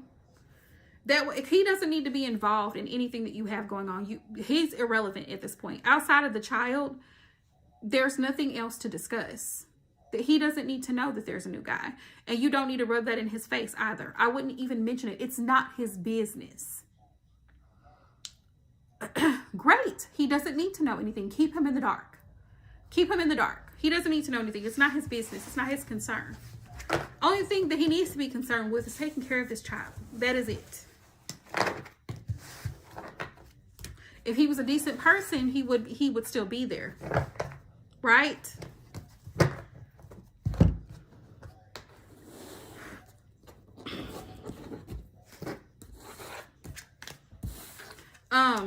We have to learn, and this is something that I've learned over time. I had to tell a young woman this at my job not too long ago. She's a sweetheart. That's how it goes. As soon as you feel like you've sworn them off, here comes another one. Here comes another one. That's why I always say it's never your loss as a woman if it doesn't work out. If you're a good woman, let me put that on there, that disclaimer. If you know you're a good woman, it's never your loss. It's never your loss. There's too many men out here. Too many of them. And they're all looking for somebody to cling on to. Always. And that's how it happens. That's exactly, I was telling a good friend of mine this a few days ago last week. She was asking me about new love, and I was like, listen, it's going to happen when you least expect it. As long as you're focused on your health and your well-being and your life and your finances, trust me, it's going to come. Continue to go out and have a good time. Exactly. You're a good woman with value. So, of course, what man in his right mind wouldn't want you? It's only common sense. Men are always looking for love. They always want to be connected to someone. They feed off of women's energy. They do. Men feed off of our energy. They need women. Men need women. They do. Whether they'd like to admit that fact or not, they need women. I can't tell you the amount of husbands I've seen that they need their wives to help them fill out paperwork, help them do their taxes, help them do all kinds of things because they need that woman. They need that woman. That's how that goes. But I wouldn't tell the ex anything. Okay. I think, don't get me lying. Don't get me lying. Who's next? Is it Janine or is it Diana? I don't remember. Which one of them is next can go ahead and drop their question. Yeah, men need women. They do. They feed off of our energy. And that's why one of the best things you can do as a woman, when you're done with bullshit and dealing with a man who's on bullshit, withdraw your energy. Always withdraw your energy. That's always going to get them. That's going to get them every time. I'm not fighting with you. I'm not arguing with you. Exactly. Just withdraw your energy. I'm just going to block your number. I'm the queen of ghosting. I'm very notorious for ghosting. When I was actively dating, before I was engaged, when I was actively dating and I was having conversations with multiple men, because yes, I was talking to multiple men simultaneously, and that's how I met my fiance. So if you're looking, you need to talk to multiple people at once, right? May the best men win. Okay. That's my advice. May the best men win. Okay. There were men who were lying. There were men who were extremely aggressive. If you're extremely aggressive through a text message, I can only imagine what you're like in person, and I don't want to deal with that. So you're blocked. There were men who were sexually inappropriate. Immediately blocked. I don't even know you. In less than an hour, you're already talking about sending nudes and pictures and just creepy. Blocked. You gotta be willing to walk away from men like that. Just like soon as they started, especially if you've warned them, sir, this is making me feel very uncomfortable. Can we change the subject? And then he continues on and he thinks it's funny. Block. Yep. A lot of that too. Love bombing. Because they think they have a goal in mind. They have an agenda. They have an ulterior motive. There's no real, a lot of it is just talking. There's no real action behind, oh, I would really love to meet you. I would really love to meet you. Okay, then plan a date, sir. What's stopping you from planning a date? And I'm not talking about going out for a cup of coffee, which there's nothing wrong with the coffee date. I listen, to each their own, because I'm tired of hearing these red pill podcasters and all this other stuff on the internet. There's nothing wrong with a coffee date. There's nothing wrong with that. I'm not saying that if that's your thing, but I'm talking about on a real date. Let's go roller skating. Let's go bowling. Why not? I think bowling is a great idea. Me personally. Somewhere that's open. I wouldn't suggest the movies right away because the movies are a very closed in place. And someone could take advantage of you in a movie theater. A man who is an upstanding guy, respectable guy would never, but you don't know that. You don't know that if you just met him off Tinder yesterday. You don't know that. So if he offers a movie date, no. And no, you're not coming over to my house for us to watch a movie, and I'm not going to yours. You never want to put yourself in someone else's territory. You're not familiar with that territory. You don't know where everything is located in his house. And if he comes over to your house, now he's scoping out your house. He's checking your pockets. Oh, she lives in this kind of neighborhood. She drives this kind of car. She's this caliber of woman. Do you see what I'm saying? Now he's scoping you out. Yes, I love it. I love it, Yvette. So he can know how, let's see if he knows how to stay in his lane. Yes, let's go dancing. Let's go dancing. Let's see how he acts around other people.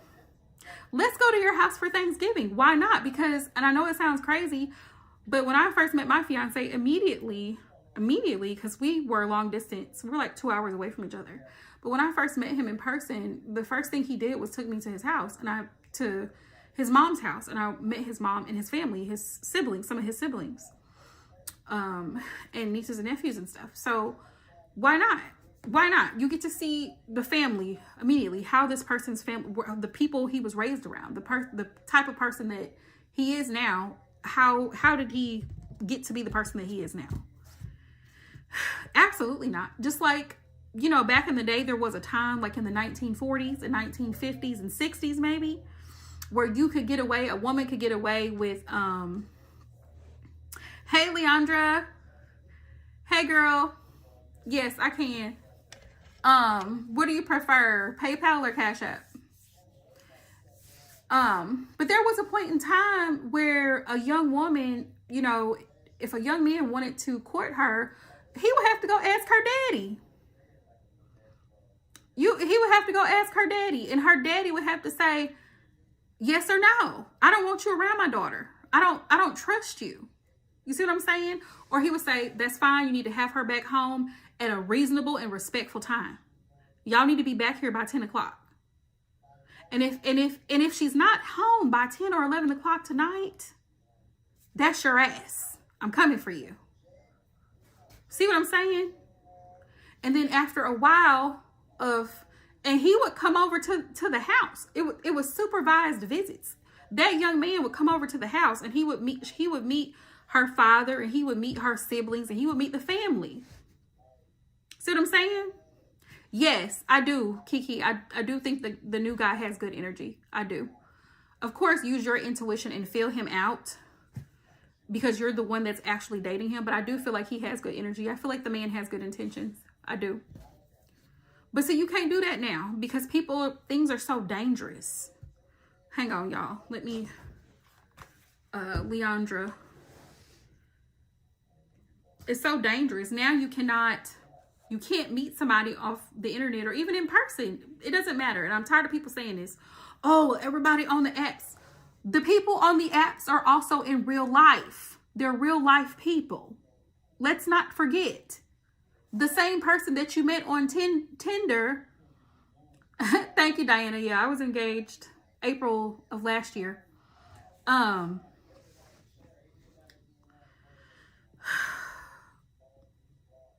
you know what? We live and we learn. And a lot of times exes are a reflection of our own traumas. A lot of times they are. You learn lessons from them. A lot of times they're karmic partners. And there's a lesson that we needed to learn in this lifetime dealing with the past person. So don't beat yourself up over it, Kiki. Hang on. She was asking for my pay information. I forgot.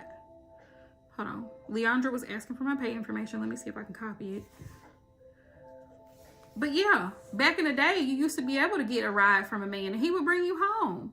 But now you got to drive yourself. Because you might not make it back. You might not make it back. Copy. Yeah, they normally do. But now you got to drive yourself.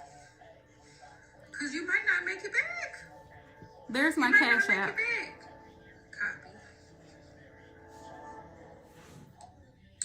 Yeah, they normally do. Yeah, anytime somebody tells me, like somebody close to me, like a friend of mine tells me they're going out on the date, I always tell them, be safe. Make sure you know that man's first and last name. This is what I will never understand, and I will die on this hill. I will never understand women having a child by a man within a year's time. If you met that man and you end up pregnant in the same year, something is wrong. Something is off. Because why are you pregnant? You didn't even take a whole year to get to know that man. You don't know who his mama is. You don't know who his kids are. What are their names? What is his last name? You don't know nothing. And you end up pregnant by somebody that you haven't even taken the time to know for at least an entire year cycle. And you end up pregnant. Why? Always be safe. Yes, exactly, Yvette. And I tell people this all the time. That was one thing that my mom was very strict on with raising girls. She has 3 daughters. I'm the oldest. And she would always tell us, make sure that if you're going out, that's fine. You're an adult. But I just want to make sure that you are safe, because at the end of the day, I still love you. I'm your mother at the end of the day, no matter how old you are. I don't care if you're 5 or you're 55. I want to make sure that you are alive. So if you're going out with somebody that you do not know, you need to text us the location. Send us your location. Send a picture of his driver's license. Send a picture of his tags on the back of his truck. Okay? Send us a picture of the restaurant. Show us pictures so we know where you are. Do not go somewhere secluded. Do not go somewhere secluded. People think that's cute, going off to a beach with somebody that you met off of Bumble. It's not cute. It's a stupid choice. It's a stupid decision. Yes, I'm saying it. It's a stupid decision. To go into a movie theater with a man that you met 5 days ago is a stupid decision, because you don't know him. You don't know what he's capable of. Oh, he seems nice. How does he seem nice? Because he said please and thank you. Meanwhile, he could be hiding bodies down at the basement of his house, but you don't know that. You just met him. You don't know that. So you play stupid games, you win stupid prizes. And this is not me victim shaming. This is me saying take precautions and be safe. Turn on your location. So in the event that something happens, you can be tracked and traced. They know where you are. You need to know that person's name. Why don't you know the first and last name of somebody that you're dating? Why don't you know that? Well, they call him Slim Jim. Okay, what is his real name? John Avery. Okay, we need a real name. John Avery. Okay, nice to meet you, John. Because what I'm gonna tell my mama, if something happens to me and I go missing, I was dating this guy named Slim Jim. That's a street name. That's not his given name. See what I'm saying? And then you have people who are inviting these men around their kids, and this person is a registered sex offender in 5 different states. But she didn't know that because she didn't take the time to run a background check.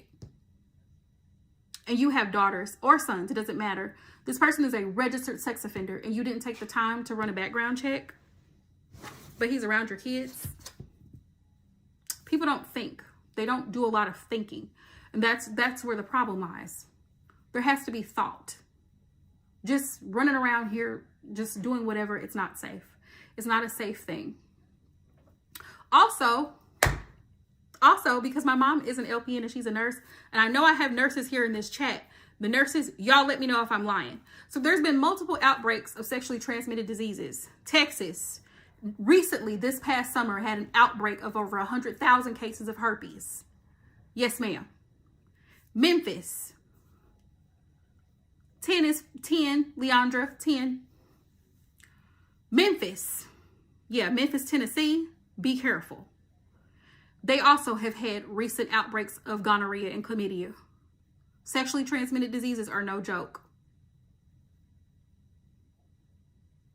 And people think it's cute to be grinding on folks in the club and getting, okay? Do I have nurses in the chat? Medical assistants. So you know what I'm talking about. Very common for people to come into the clinic because they caught something from somebody that they barely knew. Also, HIV and AIDS still exist. It's still being spread. It is still a real disease. Just because people don't talk about it very often does not mean that it's not real. It's very real. It's very real. And what people don't realize, because people act like the worst thing that can happen. Thank you, Leandra. You can drop your question. People act like the worst thing that can happen to you is you can get pregnant. No, what happens if I catch a sexually transmitted disease that makes me infertile for the rest of my life? How does that impact my life? Nobody talks about that. And people think, oh, you can just go to the doctor and they'll give you a cream for it, or they'll put you on antibiotics. That disease is still in your bloodstream until you die.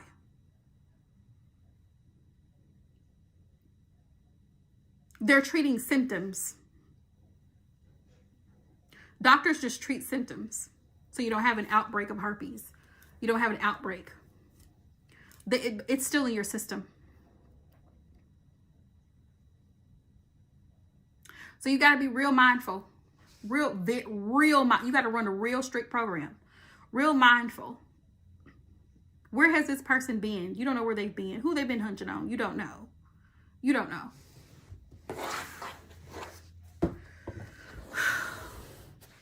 The perks of growing up with a mom who was a CNA and a nurse. Nothing is held back. We had regular conversations about all things in my household growing up. My mom was very, very open, and I'm very appreciative of that as an adult now. I know what all the bodily fluids are. I know how reproduction takes place. and don't mean nothing. Do you hear me? They be lying. They be lying. Oh yeah, I've been single for a year. Who you been hunching on during that year, sir? You been hunching on somebody. You ain't finna tell me that you ain't been hunching on nobody for no year. Yeah, you might have been single. You might not have been with your baby mama, but you've been with somebody. You've been hunching on somebody. They be lying. They be lying. That's why you got to go get tested. You have got to go get tested. And yeah, condoms, you know, condoms are effective when it comes to pregnancy 99% of the time, but they don't prevent diseases. Condoms do not prevent diseases. Condoms just help avoid pregnancy. Tell me I'm lying. If you're a CNA, if you're a nurse, tell me I'm lying. Pregnancy, condoms help to prevent pregnancy, just like birth control. Birth control is to avoid pregnancy. Birth control does not keep you from getting HIV. See what I'm saying? That's why you got to get folks tested. Between you and Alberto. Okay, I got you. Because people be lying. People be lying. They be lying. But at least, you know, if you grown and you out here doing all of that, you know what to do. You know what to do. You definitely need to wrap it up. For sure. For sure. But just know that condoms don't prevent diseases. They don't. They just prevent pregnancies.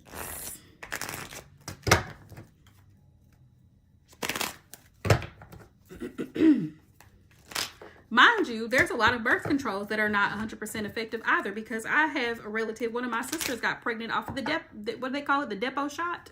She got pregnant off of the depot shot. Yes, ma'am. Surely did. So all birth control is not effective either.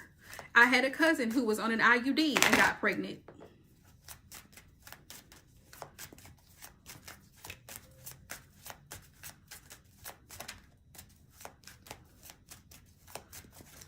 Yeah, I did, Janine. Give me just a minute and I'll put cards. I'm doing Leandra's real quick. Energy between Leandra and Alberto. Spirit, what's the energy between Leandra and Alberto currently? What is the energy between them two? Talking about, yeah, I haven't been with nobody and I've been by myself. I've been single for a year. Okay, sir. When's the last time you've been checked? We have the Chariot. We have the Queen of Swords. We have the Chariot. There may be some things that you directly have asked Alberto about, Leandra. I see that with the Queen of Swords because she's very assertive, like direct questioning him about maybe his intentions or what it is, or expressing to him what it is that you expect from him in this relationship between the two of you. I'm glad you enjoyed it, Yvette. That's always my goal, is to help encourage, to motivate, and to share what I've learned along my little life journey, my little 39 years of living. I'll be 39 next month. Five of Swords. Five of Swords. Sometimes you may feel a little bit mentally exhausted in this relationship because you feel like you carry a lot of the emotional baggage. Like, you do a lot of the emotional labor, if that makes sense. Like, you may ask him a lot, like, are you okay? You know, how are you feeling about this? What do you think about this? How do you feel about this? He may not be a very open person. He may not be very expressive. So that could be something that bothers you from time to time. Saturday, Yvette, Saturday. That's my goal, to try to get back into the routine of going live every weekend. In between then, I'll probably be posting readings. Oh, you're so sweet, Janine. Thank you. Girl, I'm an 87 baby. I'm an 80s baby. I'll be 39 next month. King of Cups. King of Cups, Leandra. He does love you. He does love you. He does. He has strong feelings for you.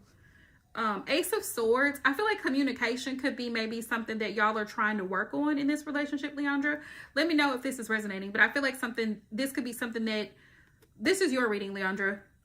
Something that y'all are trying to work out, because sometimes you don't, he's not as expressive, and you would like for him to be a little bit more expressive. But here's the thing, here's a tip, and let me know how this works out for you. If your man is not very expressive, because all men are not the same. They are not the same. Let's start there. All men are not the same. You do have men who are very emotional. And then you have men who kind of come off as more nonchalant, right? So if you would like for him to be a little bit more open emotionally, just ask him his opinion. Like, babe, what do you think about this? You know, I was reading this, or I saw this the other day, and I thought about you, and I was wondering, what do you think about this? Get his opinion, get his feedback. And then also, I do, bye Yvette, have a good weekend, you too.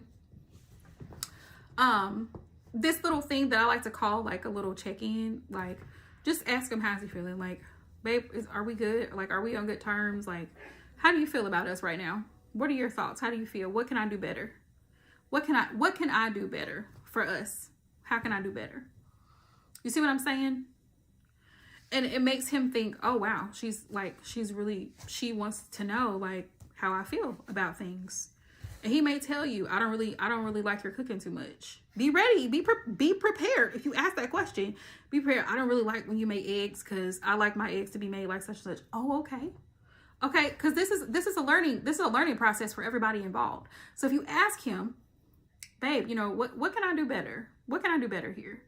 Like, because I want us to be, you know, on the same page. I want us to be on good terms. And he's like, I don't really like it when you make breakfast because the way you make breakfast, it's not like, you know, my grandma used to do it like this, my mom used to do it.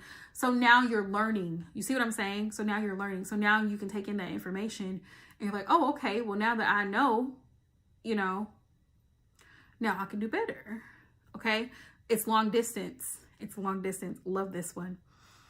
Love this one. Gotcha. So with it being long distance, you both need reassurance on a regular basis. Not to where, how do I put it? Not to where, and this is why I said your communication is going to be, it has to be top tier in a long distance relationship, especially. And maybe the distance is wearing on you. And so you guys really need to have that serious conversation over the phone of what is the plan to get connected in person, because you really need that physical, you know what I mean? That physical connection. If you're in a long-term relation, like long distance relationship, you need to figure out how to connect in person. You need the physical touch. You need to be able to see his facial expression, to hear his tone of voice in real time, if that makes sense. So in order to bridge the gap, y'all need to, as a couple, figure out a plan that's going to work for you both, to where you can connect in person and he can be there. And now you can see, okay, how is this going to work? Right? Also taking turns. If you're going to his location, I don't know, like if, let's say he lives an hour away, right? Let's say he lives an hour away and you drive every other weekend. He needs to drive the weekends that you're not driving. He needs to come to you, right? So it's mutual effort, right? So maybe you have to leave work a little bit early, or right after work, you get off, you already have your bags packed, you're on the road, right? Or you're on the plane or you're on the bus and you're going to go see him, right? He needs to already have a place provided for you when you get there. He needs to have food. He needs to have a place. You have to work together even more. Like if you are in a long distance relationship, it's a little bit more challenging than a regular one because you don't get to see each other on a regular basis. So you have to work harder, you see what I'm saying, to provide that reassurance. Also, FaceTiming and video calling is going to be very imperative because you need to see that person. You need to see them, right? See the facial expressions, see the tone of voice. That's critical in a long distance relationship. But the biggest thing, you need to make a plan of when are y'all coming together?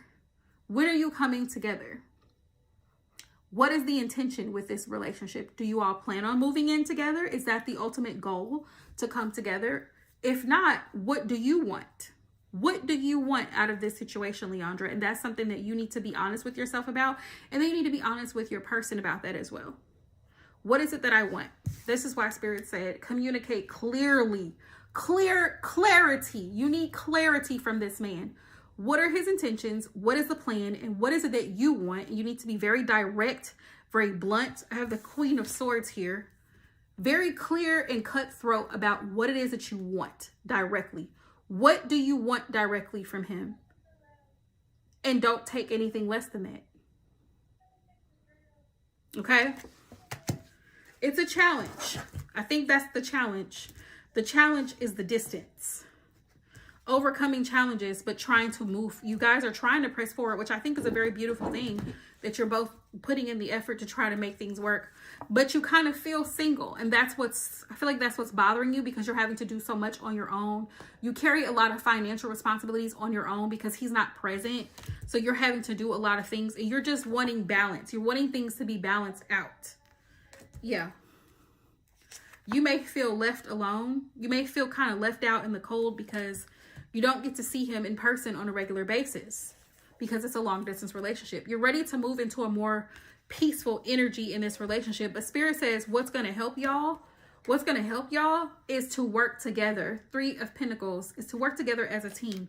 Y'all need to develop a plan that's going to work for you as a couple. 6 of Cups, since you guys have reconnected, this is about reconciliation. He definitely needs to be putting in the work. The Magician is here. If he wants this, if he desires to be with you, Leandra, then you need to hold him accountable. How much effort is he putting into making his way to you? That's what Spirit said. How much effort is he putting into making his way to you? Okay? He's the man. What is he doing as the man? As head of household, what are you doing to make this relationship a lot easier for us both, sir? Because one thing about us as women, we're going to nurture, we're going to give, we're going to go above and beyond, we're going to go out of our way. Men don't naturally care. They don't naturally give. So you have to make sure that he's willing to do that if he wants to be with you. What is he willing to sacrifice? What sacrifices is he making? That's the ultimate question. What is he willing to do? How badly does he want this relationship? Don't be out here, risking things, risking it for a biscuit, as I like to call it. Don't be out here putting yourself in a possibly dangerous situation to be with this man, and he's putting in half-ass effort. He's not really going out of his way to make sure that you're okay. You know what I'm saying? He can't be there physically. So what is he doing for you outside of that? Is he sending you flowers? Is he sending you money for things that you need at home? Like, how is he showing up for this connection? Yeah, the live stream will automatically post. Once I end it, it's automatically going to post. So you can always come back and watch the replay. But yeah, Spirit says, basically, how is he showing up for this relationship?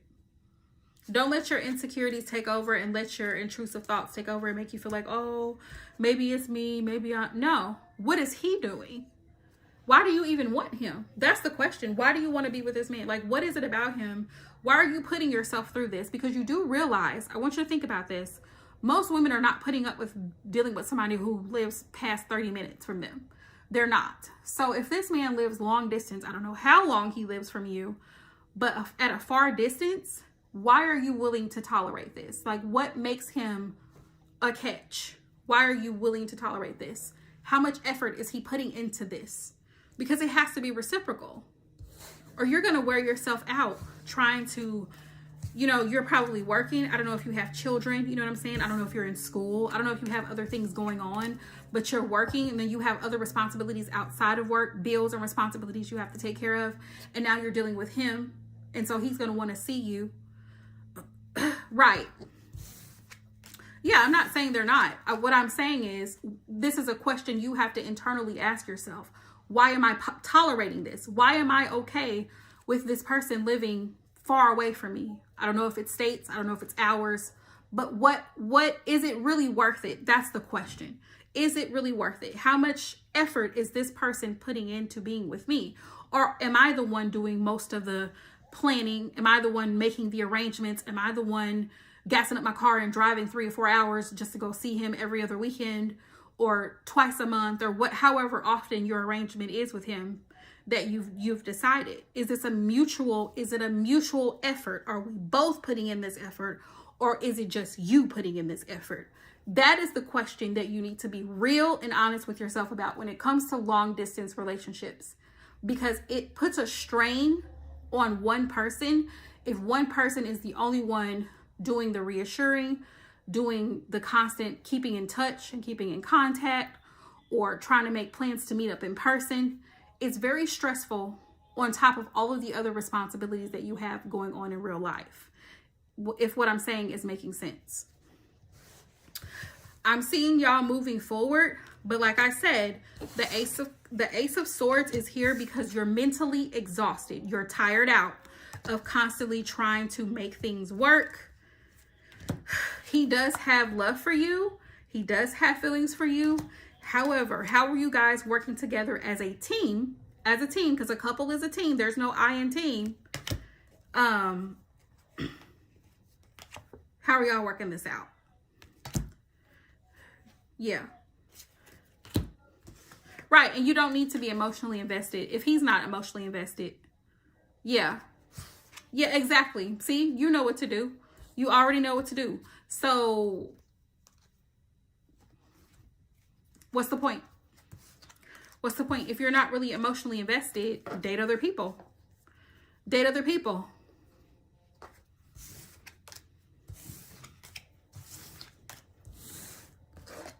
Because I don't think you were here for the first part of my live stream, but I was telling the girlies earlier, I will die on this hill. If a man wants to, he will. He will make a way. Do you hear me? That man is going to make you feel loved.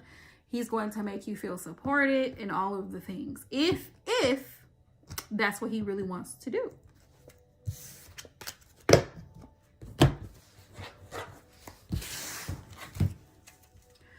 Ace of Swords. Reconnection, reconciliation. I feel like you guys reconnected because it was a familiar thing, and maybe he, you know, said how much he missed you and had feelings for you, blah, blah, blah. And he really wanted to see where things could go between y'all. But the thing is, you out here doing the damn thing on your own. 9 of Coins, Pentacle is Miss Independent energy. You're the one taking care of you on a regular basis. So what he here for? Basically, Queen of Swords.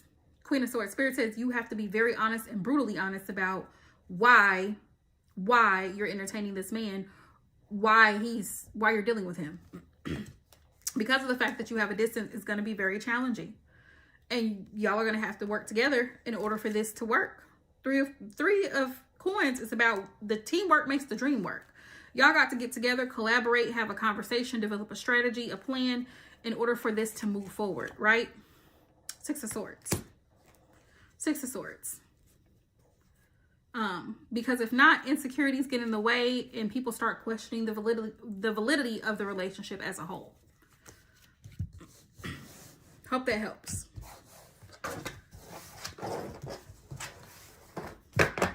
But a conversation needs to be had. If y'all are not on the same path, y'all are not in alignment, Leandra, if I were you, I would call it quits. I'd be like, you know what? You're a good guy. You're a good person or whatever, but I just don't see us together. 5 years ago, Kiki. Thank you. 5 years ago. I think that's one of the biggest things too, like being honest with people and just letting them know, like, hey, I think you're a cool guy. You're a cool woman. But you know what I'm saying? I don't think it's going to work between us. And it's not you. It's not because of you. It's just we live very different lives and we have very different goals.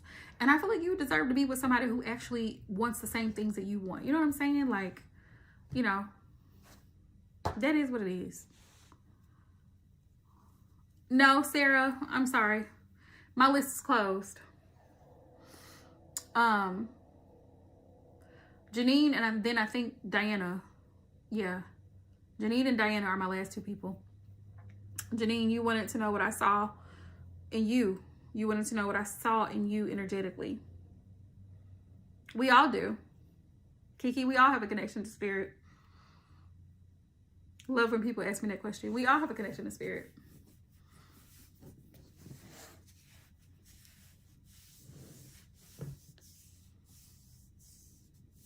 And one thing I will tell you guys is, contrary to popular belief, a lot of people think that if you're a tarot reader, that you don't have any religious or spiritual beliefs. That couldn't be further from the truth. That couldn't be further from the truth. Nobody gets to decide for you or dictate how you practice, what your spiritual beliefs are. I can believe in God and still read tarot. Yes, I can. That's my prerogative. I'm grown. Who's going to stop me? Who's going to stop me? Prayer. Kiki, prayer. That's how I connect, through prayer. Who's gonna stop me? Yeah, I did. I have to renew it. Once I renew it, I'll definitely let y'all know. Yeah, my great grandmothers are seers. They are Cherokee Indian and Blackfoot Indian. So, I've always, even as a child, I've had like premonition type dreams where I could see things before it happened. Crazy. And it doesn't happen now that I'm older. I don't have them as frequently as I used to when I was a child, but my great grandmothers were like that too, and my mother is like that as well. I could see things before they would happen. In a dream, it would come to me in a dream.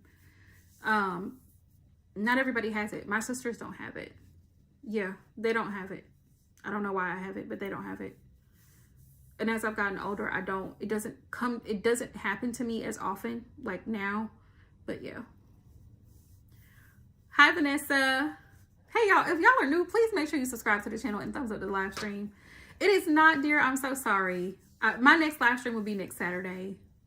I apologize. I've been up here just reading. I got to cook for this man, y'all. I got to cook for that man. I can't stay on here 3 hours. Remember I told y'all earlier that men need women? They do. Because he downstairs playing. And dinner needs to be cooked. But yeah, my ancestry plays a role. My mom's a seer. Definitely your ancestry plays a role. So one of the most powerful things you can do is pray. Surprisingly, prayer is very, very effective. Prayer is like a manifestation.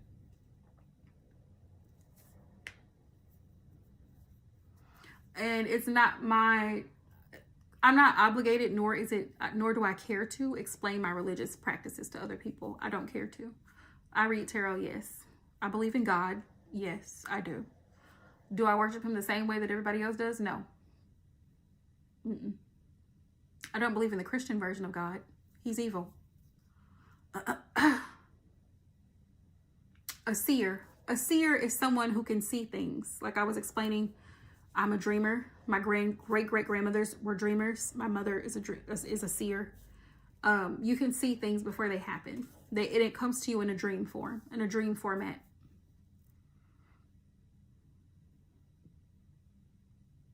Yeah. A lot of people automatically assume that you don't read the Bible. I do. I read my Bible. But that's my business, you know. You can read tarot and still have a relationship with the Creator. Yeah. People like to assume things that they don't know anything about. Tarot is not evil. It is a tool of divination, just like the Bible is a tool of divination, right? We know what divination is, right? It's something for divining, a connection to the divine. Just how the way Christians and other people, you know, Jews and Muslims, they read the Quran, and Jews read the Torah. They have their, what do they call their books? Yes. Yeah,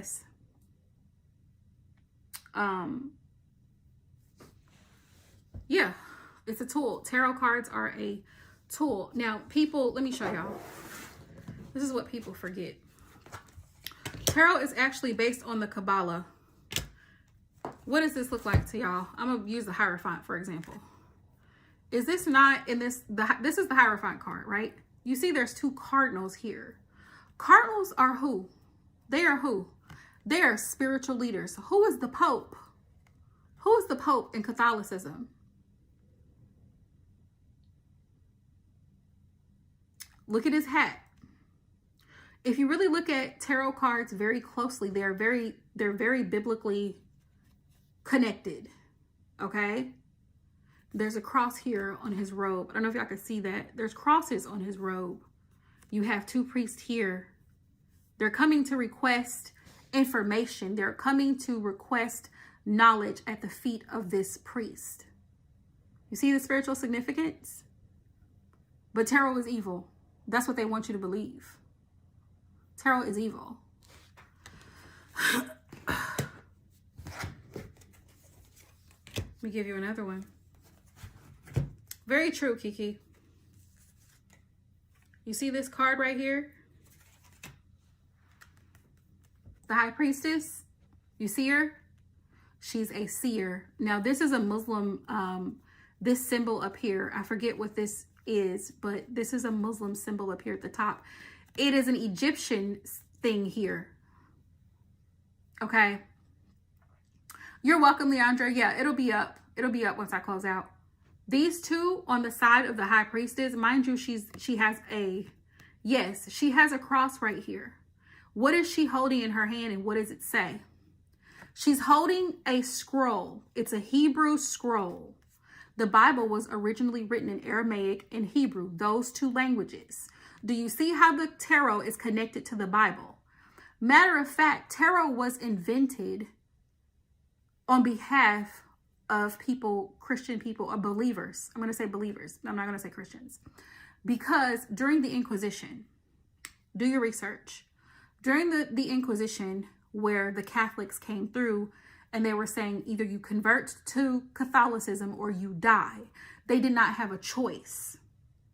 So what happened was a lot of people who believed in the word, they developed a system, which was a tarot system. And they would put it in their pockets.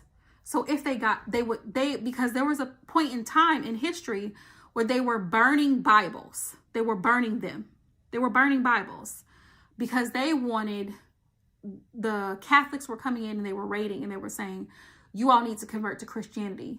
They weren't allowing Jews to practice their own religious beliefs, like the Torah that she's holding here. She's holding the Torah. It says Torah in her hand. What is the Torah? The Torah represents the first 5 books of the Bible: Genesis, Exodus, Leviticus, Numbers, and Deuteronomy. What are in those first 5 books of the Bible? Number 1, 10 commandments. 10 commandments are in there, in the Torah. It's called the Torah. In those 10 commandments, right, you have love your neighbor as yourself.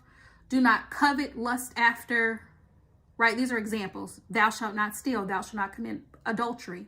Those are part of the Torah. Those 10 commandments are written in the Torah, right? And so over here, you have one scroll and you have another scroll. Oh, absolutely. We talk about it. This also represents the shadow self, the dark side, and this also represents the light. We all are born with both sides. This is why anyone is capable of both good and evil. Anyone. That's why in the spiritual realm, there is no such thing as there's no spiritual judgment. Is not the way that we see it, because it's different. It's different on the other side. It's not how we see it here. People are like, how could this person do this? And how could this person do that? It was a part of their soul contract when they came here. I don't remember. I have to look it up for y'all because I don't want to tell you wrong. I don't remember, but I know they represent, there's something in Hebrew that they represent. Let me see if I can find it actually. I was reading about this not too long ago. Let me see if I can find it. What does the B and J stand for in the High Priestess card? 2 pillars. That's right. 2 pillars. Boaz and Jachin, the twin bronze pillars from the entrance of King Solomon's temple. Can y'all see this? Hold on, let me see. This is my iPad. Oops. But that's what it says. Yeah, those are 2 pillars that's on the side of the High Priestess in this card. B, Boaz. And if you remember the story of Ruth and Boaz in the Bible, go read it. But it says a black pillar often linked to in strength or severity, darkness, and J, a white pillar, mercy or light. Together, they form a sacred doorway representing the mysteries and polarities. Like I said, we all have both a shadow side and a light side, okay? High Priestess embodies inviting us to find balance and look inward for wisdom, okay? Pretty interesting. Pretty interesting. Okay.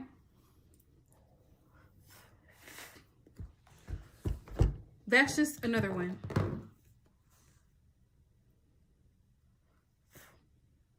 There's Hebrew letters in this one as well. The Wheel of Fortune.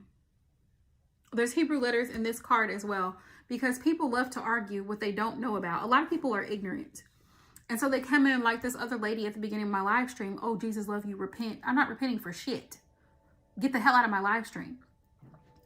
This is, this has Hebrew letters on it, which the Bible was originally written in Aramaic and Hebrew, which is why it had to be translated into English. It was translated into Old English. As you can see, when you read the King James Version, it's written in Old English, but it was translated from Hebrew and Aramaic. People who know their history, people who research, people who study, understand this. Tarot is like a mini pocket Bible. That's what it's like. Okay? Literally what it's like. Let me see. There's another card I can show y'all. Hang on. A lot of the biblical symbols are in the major arcana cards, and I love that for us. Love that for us. Okay, so let's look at the Lovers card. So when you look at the Lovers card, Adam and Eve. Adam and Eve, okay? You see it, and there's a cherubim. There's an angel here at the top. What happened in the Garden of Eden? Why was Adam and Eve naked? Yeah.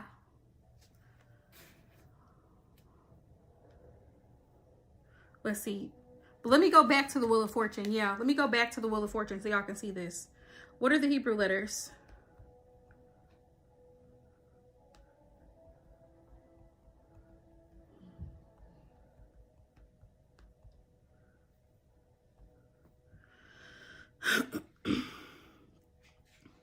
The letters on the Wheel of Fortune tarot card have multiple meanings, primarily anagrams for tarot, Latin for wheel. Yes, serpent is there too. They're accompanied by the Hebrew letters Yod, Hey, Wah, Hey. That's what I thought I was looking at, because when I was younger, I was taught Hebrew. Yod, Hey, Wah, Hey is the Hebrew name, of God, which is Yahweh. That is his Hebrew name, Yahweh.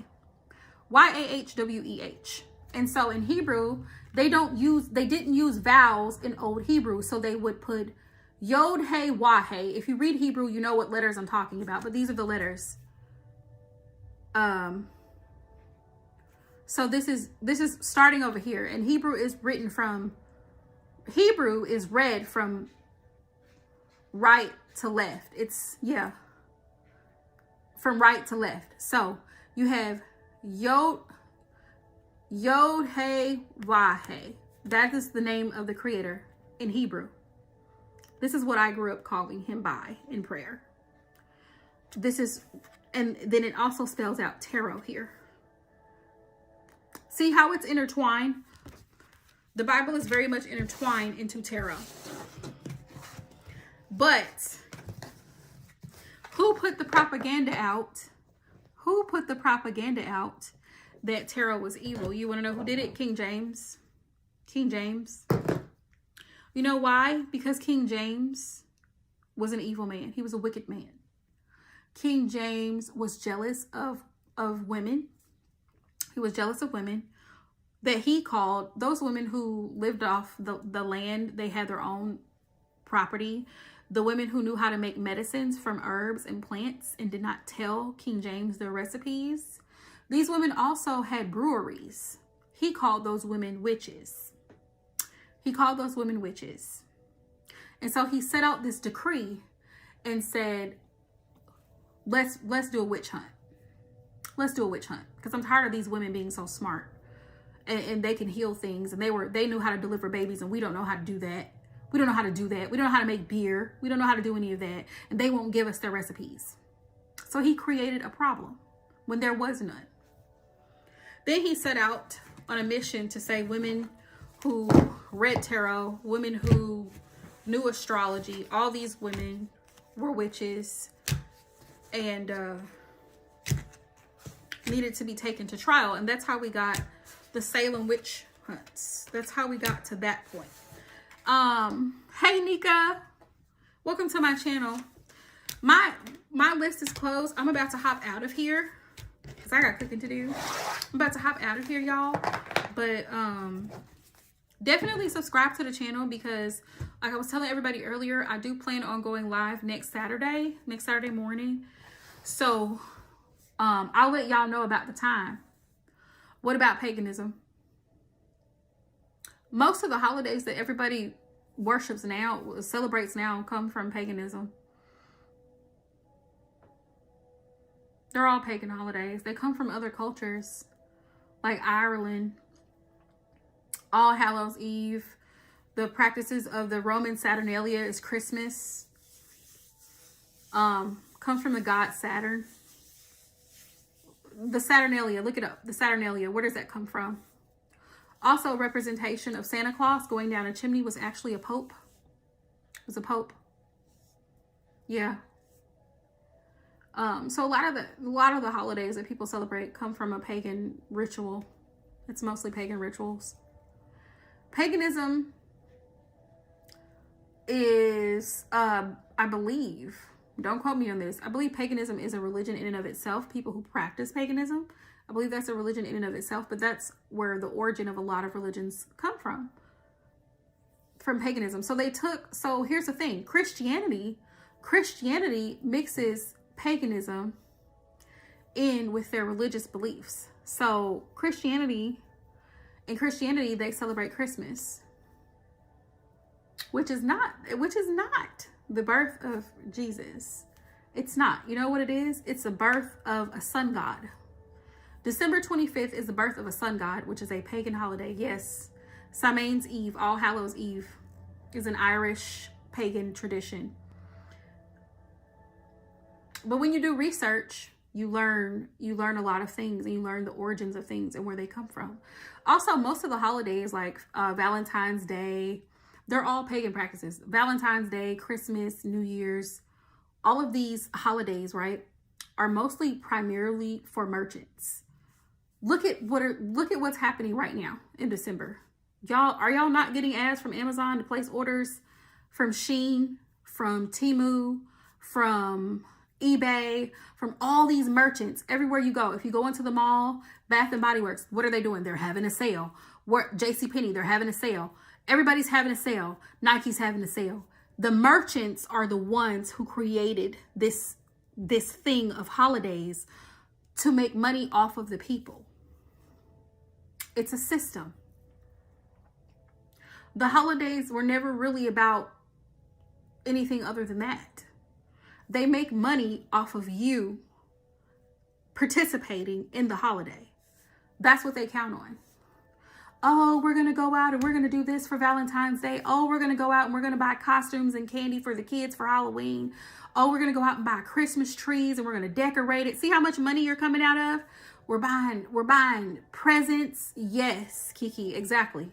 We're buying gifts for people we don't even know. Hate Secret Santa, by the way. Hate it. I hate it. I hate buying gifts for people I don't know. And then I hate buying people dumb shit. Like, why would I buy you a toothbrush? Just a random toothbrush. You may not need a toothbrush. You may not need socks. You may need your rent paid. You may need car insurance. You might need gas in your car. See what I'm saying? Things that you actually need. But like you said, Kiki, holidays are mostly materialistic. They're mostly about buying things that you don't need. Your kids don't need 1,000 toys.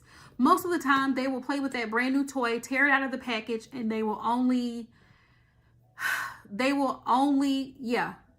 with that toy maybe once or twice. Tell me I'm lying. All the mothers in the chat, tell me I'm lying. I've gotten gifts for my nephews, and they've probably only played with them toys maybe once or twice. See what I'm saying? And then they're on to the next toy every year. And now, on top of that, you have birthdays, right? You have birthdays. So before you know it, you're wasting money on toys that it's not even needed. It's not even needed. You can buy those toys. Why do you have to wait until December 25th to buy your kids toys when you can buy them toys all year long? And then you set this up for these kids You get them all worked up and they're looking forward to Christmas. I hate hoarding too, Kiki. They're looking forward to Christmas, and then I keep seeing these parents on TikTok talking about, oh, my kids aren't having a Christmas, but they had a birthday.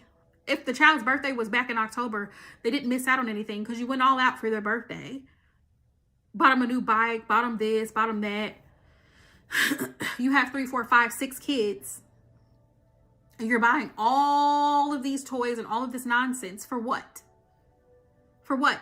You could buy them toys all year long while you have money, right? You can buy them things that can help them in education. Let's start there. A lot of the children now in the education system are not where they need to be. They're not on a level where they need to be in school. Yet the parents are buying them things that they don't need. How about you buy the child something that's going to help with their learning? How about that? She has 20 baby dolls. She only plays with 2. How many more baby dolls does she need? How many more water guns does he need? How many more toy trucks and how many trains does he need? How many blocks? I've never understood that. And as somebody who was raised not celebrating holidays, it doesn't faze me one way or the other. Right. Because I could get gifts all year long. My mom would buy toys for us from the Mattel shop in April. The same way she would buy them for us in July. The same way she would buy them for us in November. It was an all year thing. If you did great and you made good grades in school and you listened to your teachers and you did what you were supposed to do, you got gifts. You got rewarded for good behavior. You got rewarded for listening to what you were supposed to do and doing your chores and doing your responsibilities. It wasn't, oh, you have to wait until Christmas. No. Or you have to wait until your birthday. No. But these holidays are strategically set up to where people they feel the need to donate. They feel the need to give. To random people out of nowhere. All of a sudden now it's November and now everybody wants to go buy somebody a turkey. Mind you, there's homeless people all year long. People are not just homeless in November. Just keep that in mind. People are not just going cold in November. People can be cold in December, January, February, March, sometimes April. People are still cold and people are still homeless, but people forget about it. By the time New Year's is around, people then forgot about all the homeless people. Look at the people who are suffering right now in Washington state from the floods. It's bad. It's very bad. These people are not just suffering right now. These people could be suffering in April.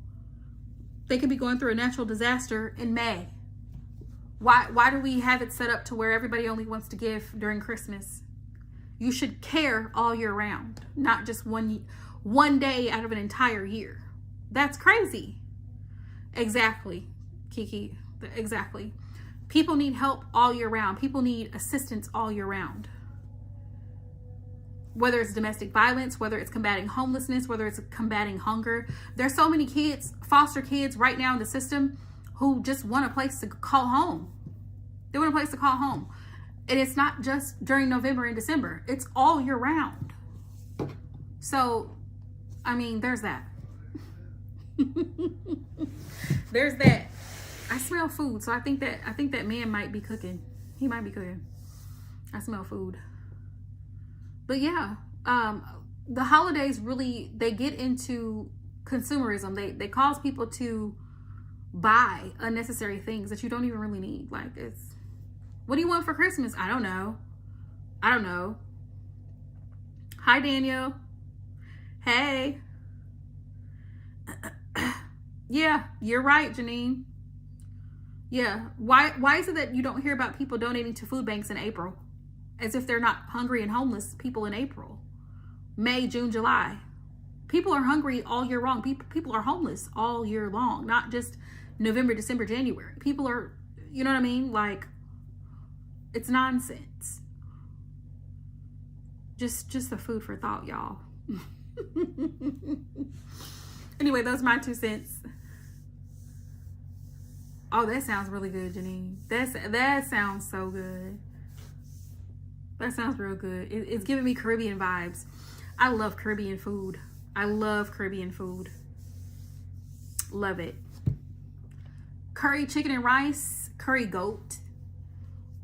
What you call this? Rice and peas. Rice and peas. Saltfish and ackee. That's Jamaican. It's very Jamaican, but I love it. I love it. Pilau. Hold on.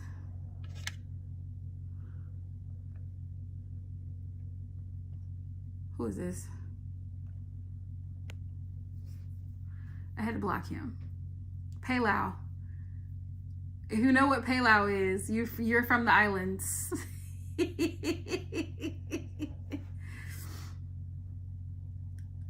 Yeah. There's nothing like home cooked food. Nothing like home cooked food.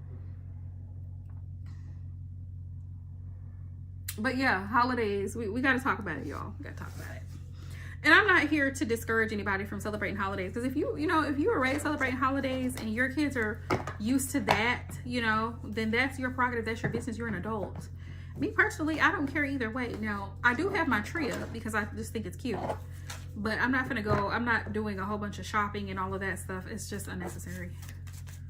That's it. I don't even decorate the outside of my house. I don't got time and the energy. I think the lights are pretty and stuff for the kids, but if I'm going to donate clothes, I'm going to donate it whenever I have clothes that don't fit, not just during this time of year. I'll donate stuff in the summer. I'll donate shoes. I'll take it to the Goodwill. Whatever I'm going to do, drop something off at the homeless shelter or the shelters for women, Yes, Kiki, exactly. Celebrate and do what you do. But don't forget people. Don't forget people. Also, I would say if you want to be a thoughtful gift giver, give somebody a gift card. Like, why put yourself under unnecessary stress and anxiety buying things for people you don't know? You don't know what that person needs. You know what I mean? And a lot of times people don't need anything. They really don't. A lot of people don't need anything.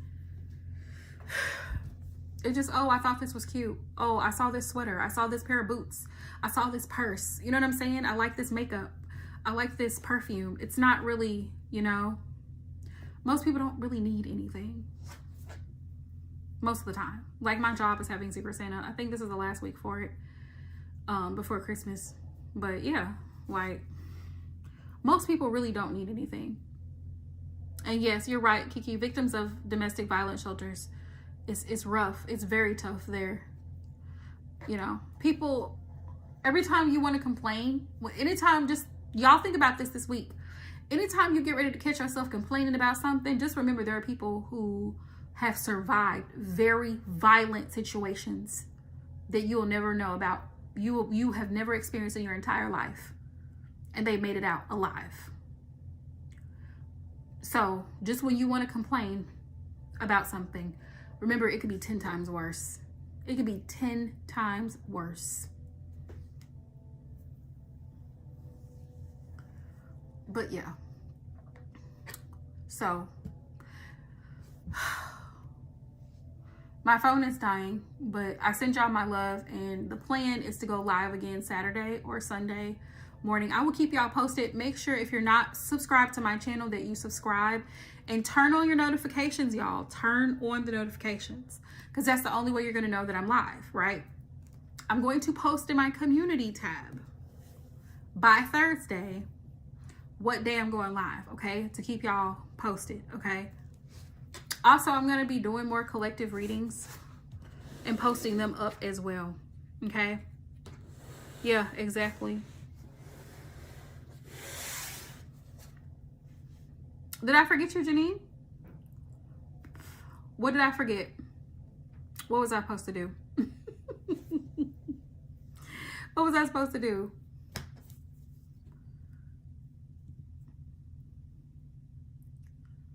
Because I really genuinely thought I did everybody. Oh, Diana. Did I do Diana? Diana, are you still here? Because if you're still here, I want to make sure I get you in. I think you and Diana were the last. Reading your energy. I can do that without pulling cards.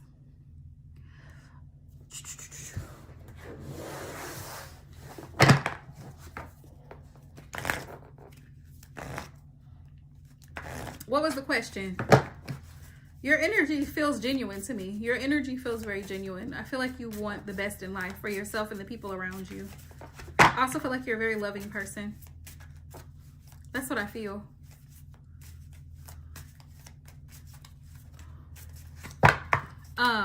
What was the, yeah, you could drop the question. That's fine. I don't know if Diana's still in here. Y'all were my last two people, so I want to make sure I got her. You're welcome.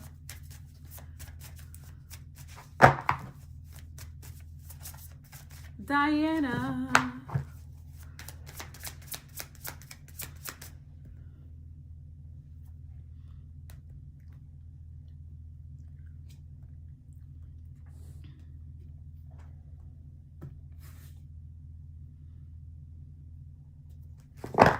Okay, there's Diana.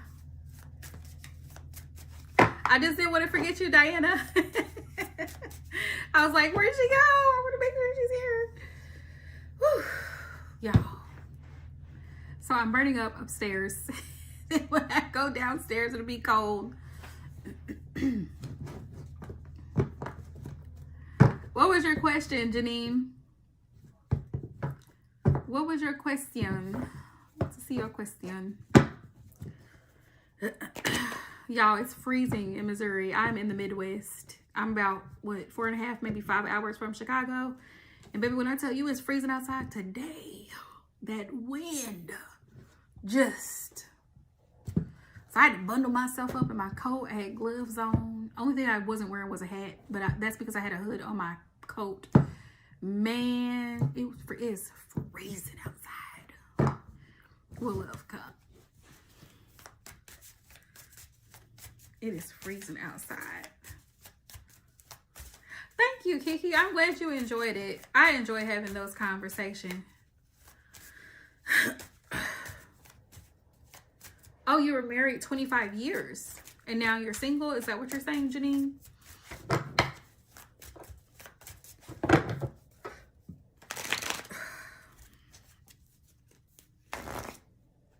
Oh, okay. Have you thought about dating? Like putting yourself out there to date? Being married 25 years is a long time to be married. Oh, my condolences. I'm so sorry. That's tough.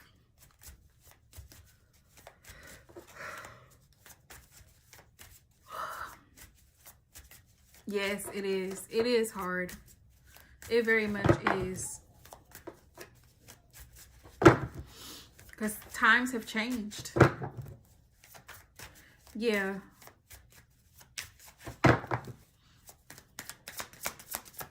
Spirit, will love come from Janine?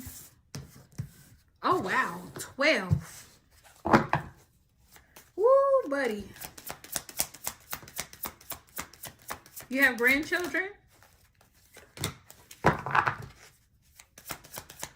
Will love come from Janine in the next 3 months? I'm going to give it a time frame.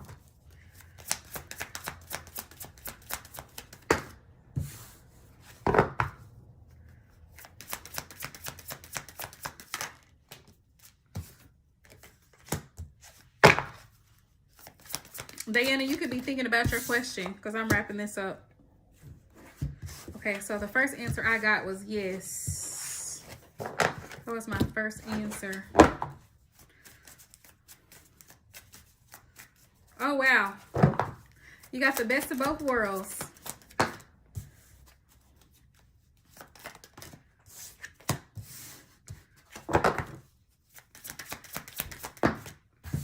So that no. No, yes.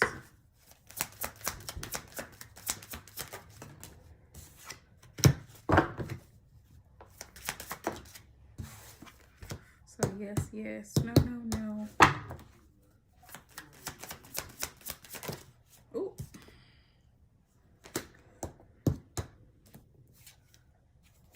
No. So I got one yes, one no. Let me pull one more and see what comes out, Janine.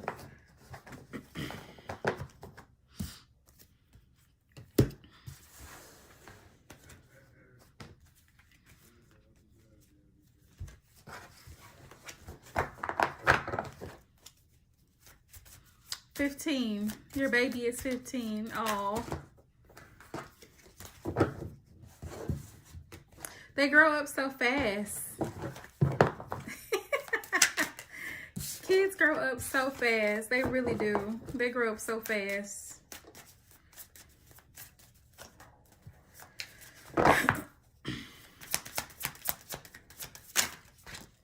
Let's see. I don't know yet. I'm pulling it one last time to see, because I pull my yes or no questions in tarot. I do them in threes. I've always done them this way. I always do them in threes.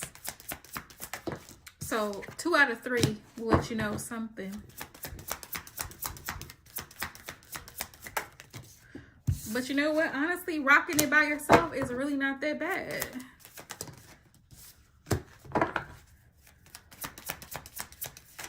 I'm getting yes.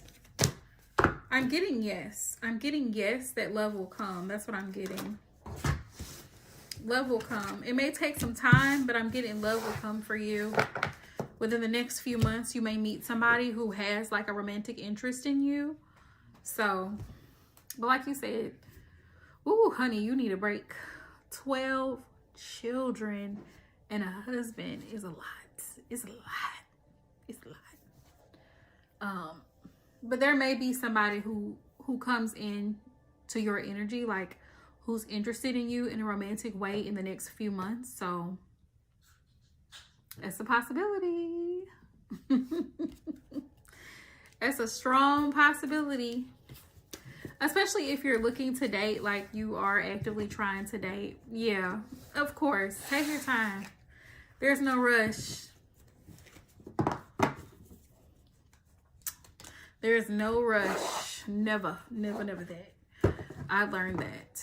That is something I learned maybe about 5 years ago. Like, recently, I learned, like, there's no rush. No rush at all.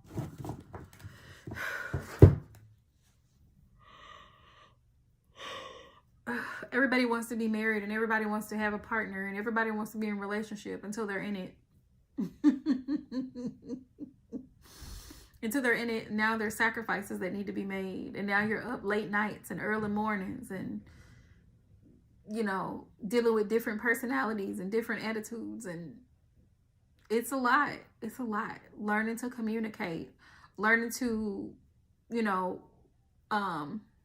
consider not just your needs but their needs as well. It's a lot. Marriage is a lot of work.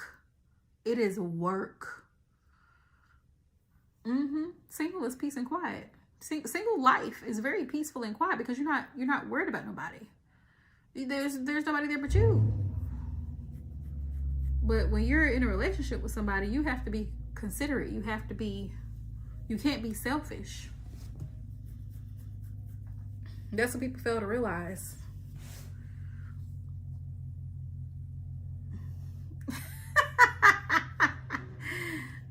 Well, you never know. You never know. But yeah, it's a lot of work. Marriage is a lot of work. It takes a lot of effort. It takes a lot of patience. It takes a lot of sacrifice, a lot of understanding. Like man. And if you're a selfish person, you might as well just stay single anyway. You don't. Might as well. Okay, Diana, you can drop your question, love. You were the last person. You were my last person. It's 4 o'clock. Well, it's almost 4:15. I'm gonna hop out of here. Man, the time is going by so quick. And I gotta be up early in the morning.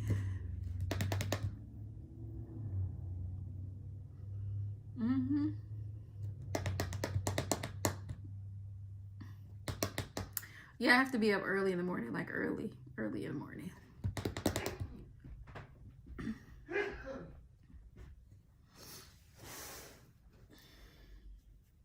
I think it's the same thing for parenting. Okay, love, I got you. It's the same thing for parenting as it is for marriage. Like, in any of those situations, you can't be selfish because there's somebody else that you got to consider, someone else. So there's that.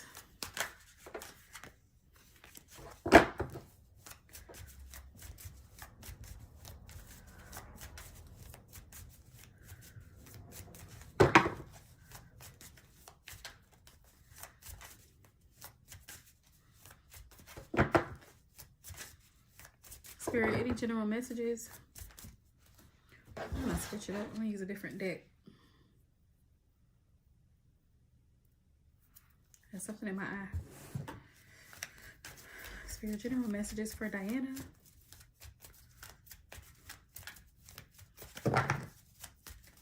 Oh, you're welcome, Diana.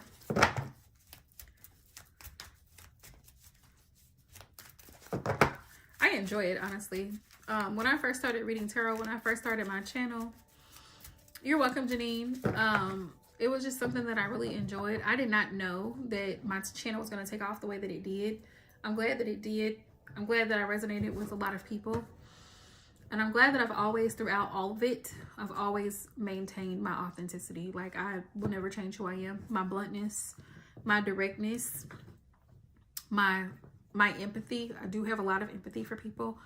I consider myself an empath, but I don't claim that title. Reason being, a lot of times if you say you're an empath, people try to prey on that, and they take advantage. Like, I can understand. I can feel sympathy for someone. Like, I can feel pain for someone. I can understand their pain. I can understand it. But also, I don't excuse nonsense. I don't excuse nonsense. I'm also an advocate for therapy, and I'm an advocate for healing. Personal accountability as well. Because a lot of times, more than not, most people are the villain in their own stories.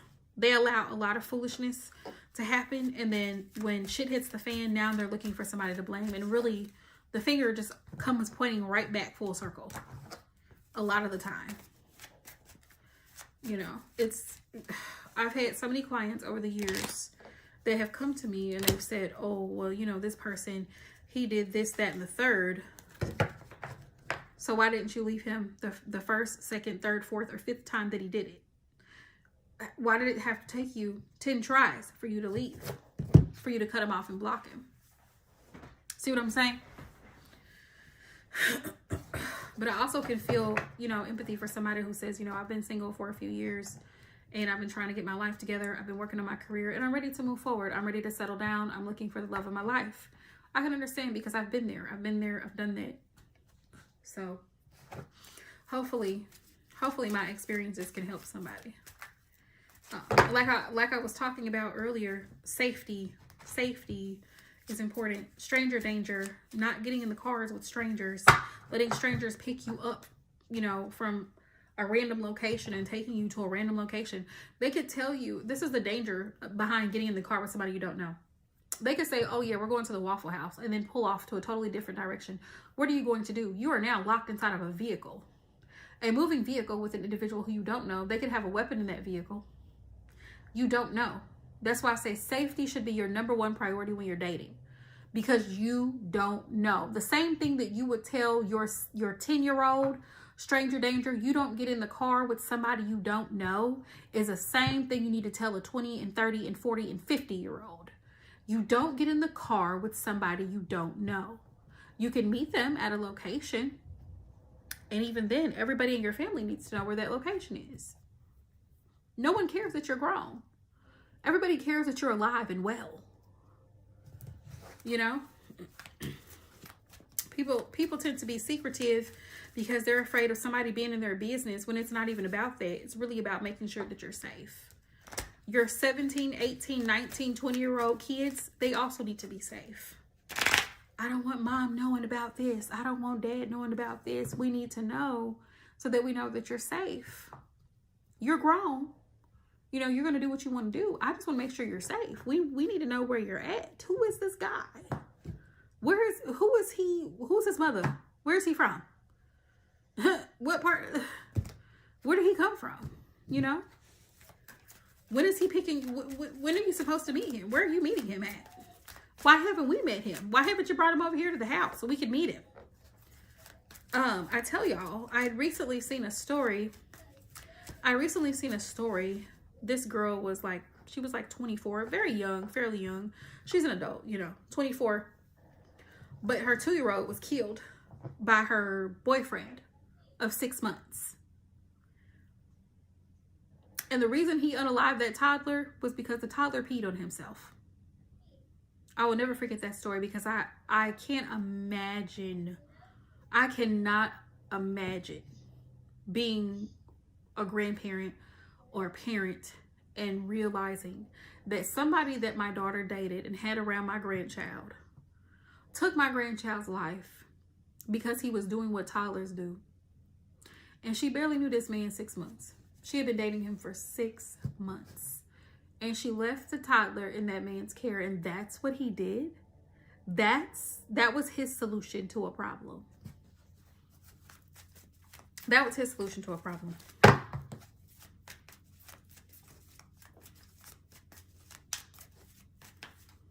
And I'm sure there were signs before he did the unthinkable. I'm sure there were signs that he was a violent and aggressive person who had no self-control and no emotional regulation prior to the whole situation happening. He ended up confessing to the police. Mind you, he had been lying to the police when they were initially looking for the child. She had reported her son missing. He had lied and told the mother, oh, I don't know where he went. We were outside, and next thing I know, I didn't see him. I don't know where he was. He was lying the whole time. The whole time. They found the baby's body in a dumpster behind the apartments where they resided. That's where they found him. So the guy, the boyfriend, ended up confessing. It's a lot of sick people out here. I would not have, if I was a mother, I would not have any man around my children at all. At all. For at least a year. For at least a year. You don't need to see my children. You don't need to talk to my children. You want to talk to my children, you talk to me. You don't need to see my kids. Hell, you're this close to not talking to me. That's the type of strict program we got to run nowadays. General messages for Diana Spirit. Ooh, 10 of Wands. 10 of Wands. 10 of Wands, Diana. It's been stressful lately. 3 of Pentacles. 3 of Pentacles. But Spirit says teamwork makes the dream work with the 3 of Pentacles. There may have been some drama going on recently with somebody external to you. Diana, could have been like a co-worker, somebody at your job, or a family member who just stirs things up. Ace of Swords. Spirit says there might be somebody that you have to put in their place. You may have to set a boundary with somebody coming up here soon. You may have to let them know, like, you're not the one or the two to be played with. This person needs to know. They cause a lot of drama, whoever they are. They cause a lot of drama. The Hierophant was on the bottom of the deck, so Spirit's just reminding you to continue in your spiritual practices, whether that's prayer, whether whatever your religious beliefs are. Spirit says to stay firm in your faith and steadfast and walk in it. Don't let anybody make you feel any type of way for practicing what you practice and how you practice, because that's your personal relationship. I feel like anyone's personal relationship with the Creator or Heavenly Father, that's their business. How they serve the Creator, the divine source, Spirit, is their business. It's not, you don't owe anyone an explanation. You're an adult. No one owes anyone an explanation as to how they serve, what their religious beliefs are. It's not their business. It's really not their business. People need to get in the habit of minding their business, and they would be better off. Spirit says continue doing what you're doing. Ace of Pentacles. Doors will be opening for you. Maybe a new career opportunity or job opportunity, Diana, or just more income, better income coming in. We have the World here, or you may be planning a trip coming up this summer, like a vacation or something like that, because I have the World here, and this is about travel. So that could be a thing.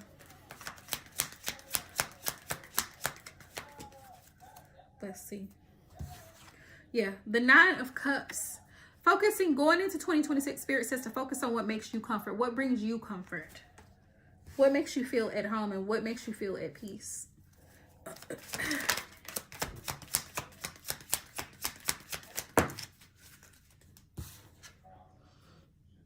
The 5 of Wands. The 5 of Wands is also about competition. So beware of someone in your energy. And I feel like this could be a workplace situation where people might be a little bit envious of you or your position or what you do because you do it well. And sometimes people feel intimidated by that. They feel intimidated by somebody who does their job very well because they feel that their job is being threatened. Don't let it bother you.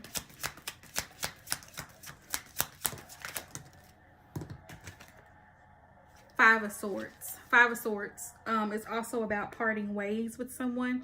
There could be a family member that you may have to separate your energy from. There could be.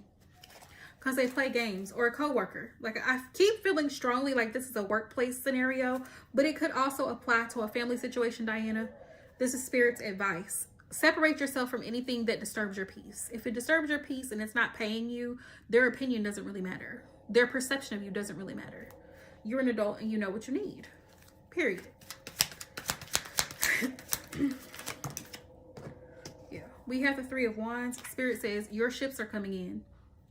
You've paid your dues. You've done the work. You've put in the work. Spirit says the things that you've been waiting for is going to come up. Oh, wow. Yeah.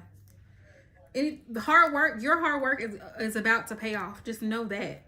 Know that. Yeah, and it could be because your birthday is coming up. You could be making plans for that coming up this summer. Because I see travel here and I see Ace of Pentacles. So maybe like, yeah, saving up money for a trip or a vacation, which is really beautiful, as you should. You're the Empress here. You're the main character here. Spirit just wants to remind you of that. I also have the Page of Wands. Being excited about your birthday, being excited to move forward in the company or whatever position you're in. Spirit says be excited to move forward. Be excited.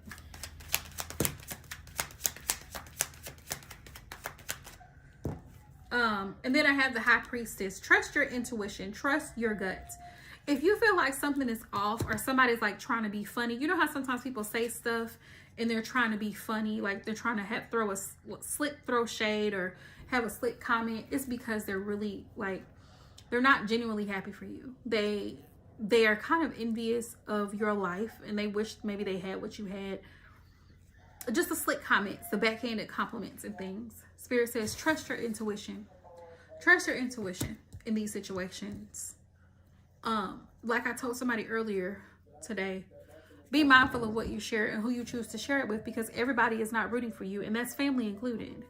A lot of times people be so jealous, which is crazy. They be so jealous that you got something that they didn't get, and so now they feel some type of way about it. It's not their concern. It's not your problem. That's a them problem, and they need to work it out. Okay? Do I have advice cards? Let me see if I have advice cards. Spirit.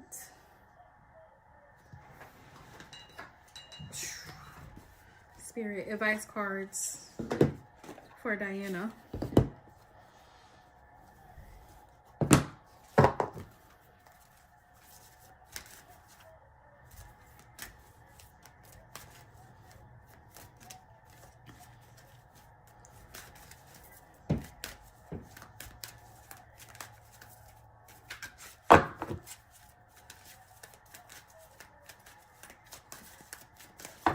Okay, Spirit.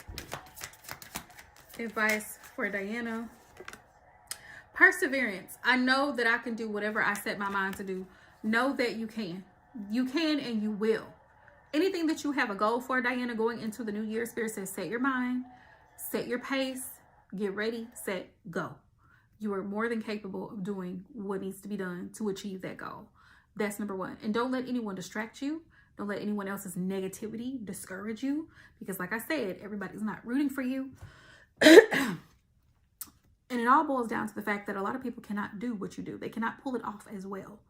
You make it look easy, okay?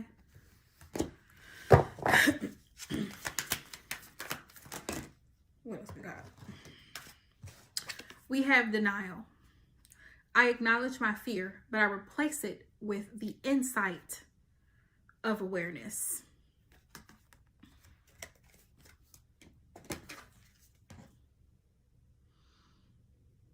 I don't know why grief flew out, but grief flew out, and there's a reason for that. I understand that losing something is an opportunity to appreciate it.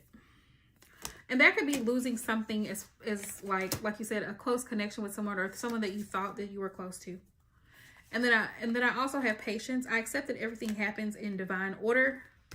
And I also have envy. I'm the same as everybody, but with different challenges. And I feel like this envy came out because I feel like there are people around you who are envious of you.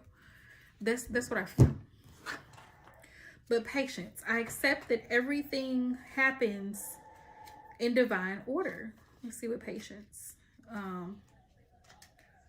Let's see. Patience.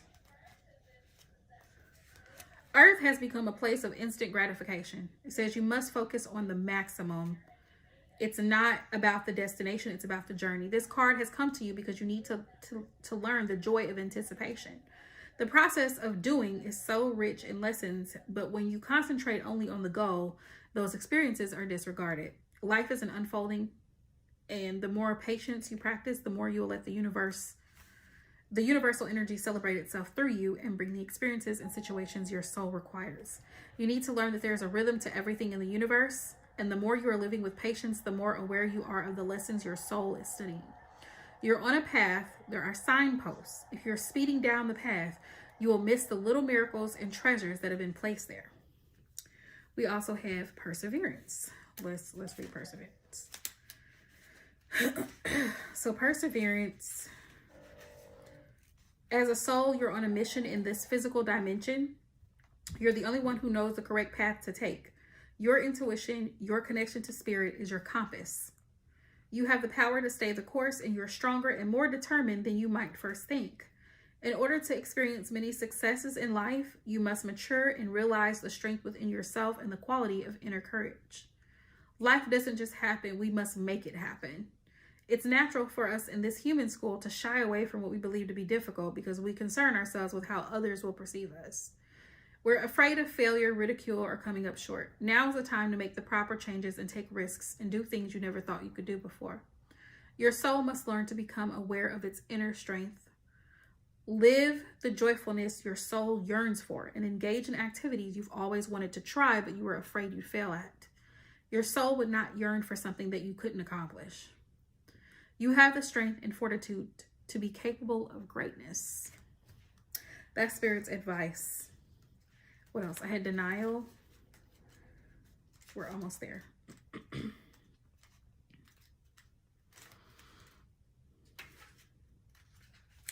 Denial.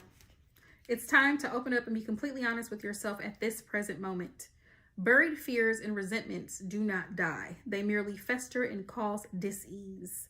Only by bringing them to the surface and examining them in the light of day with love and compassion, you will banish them from your life.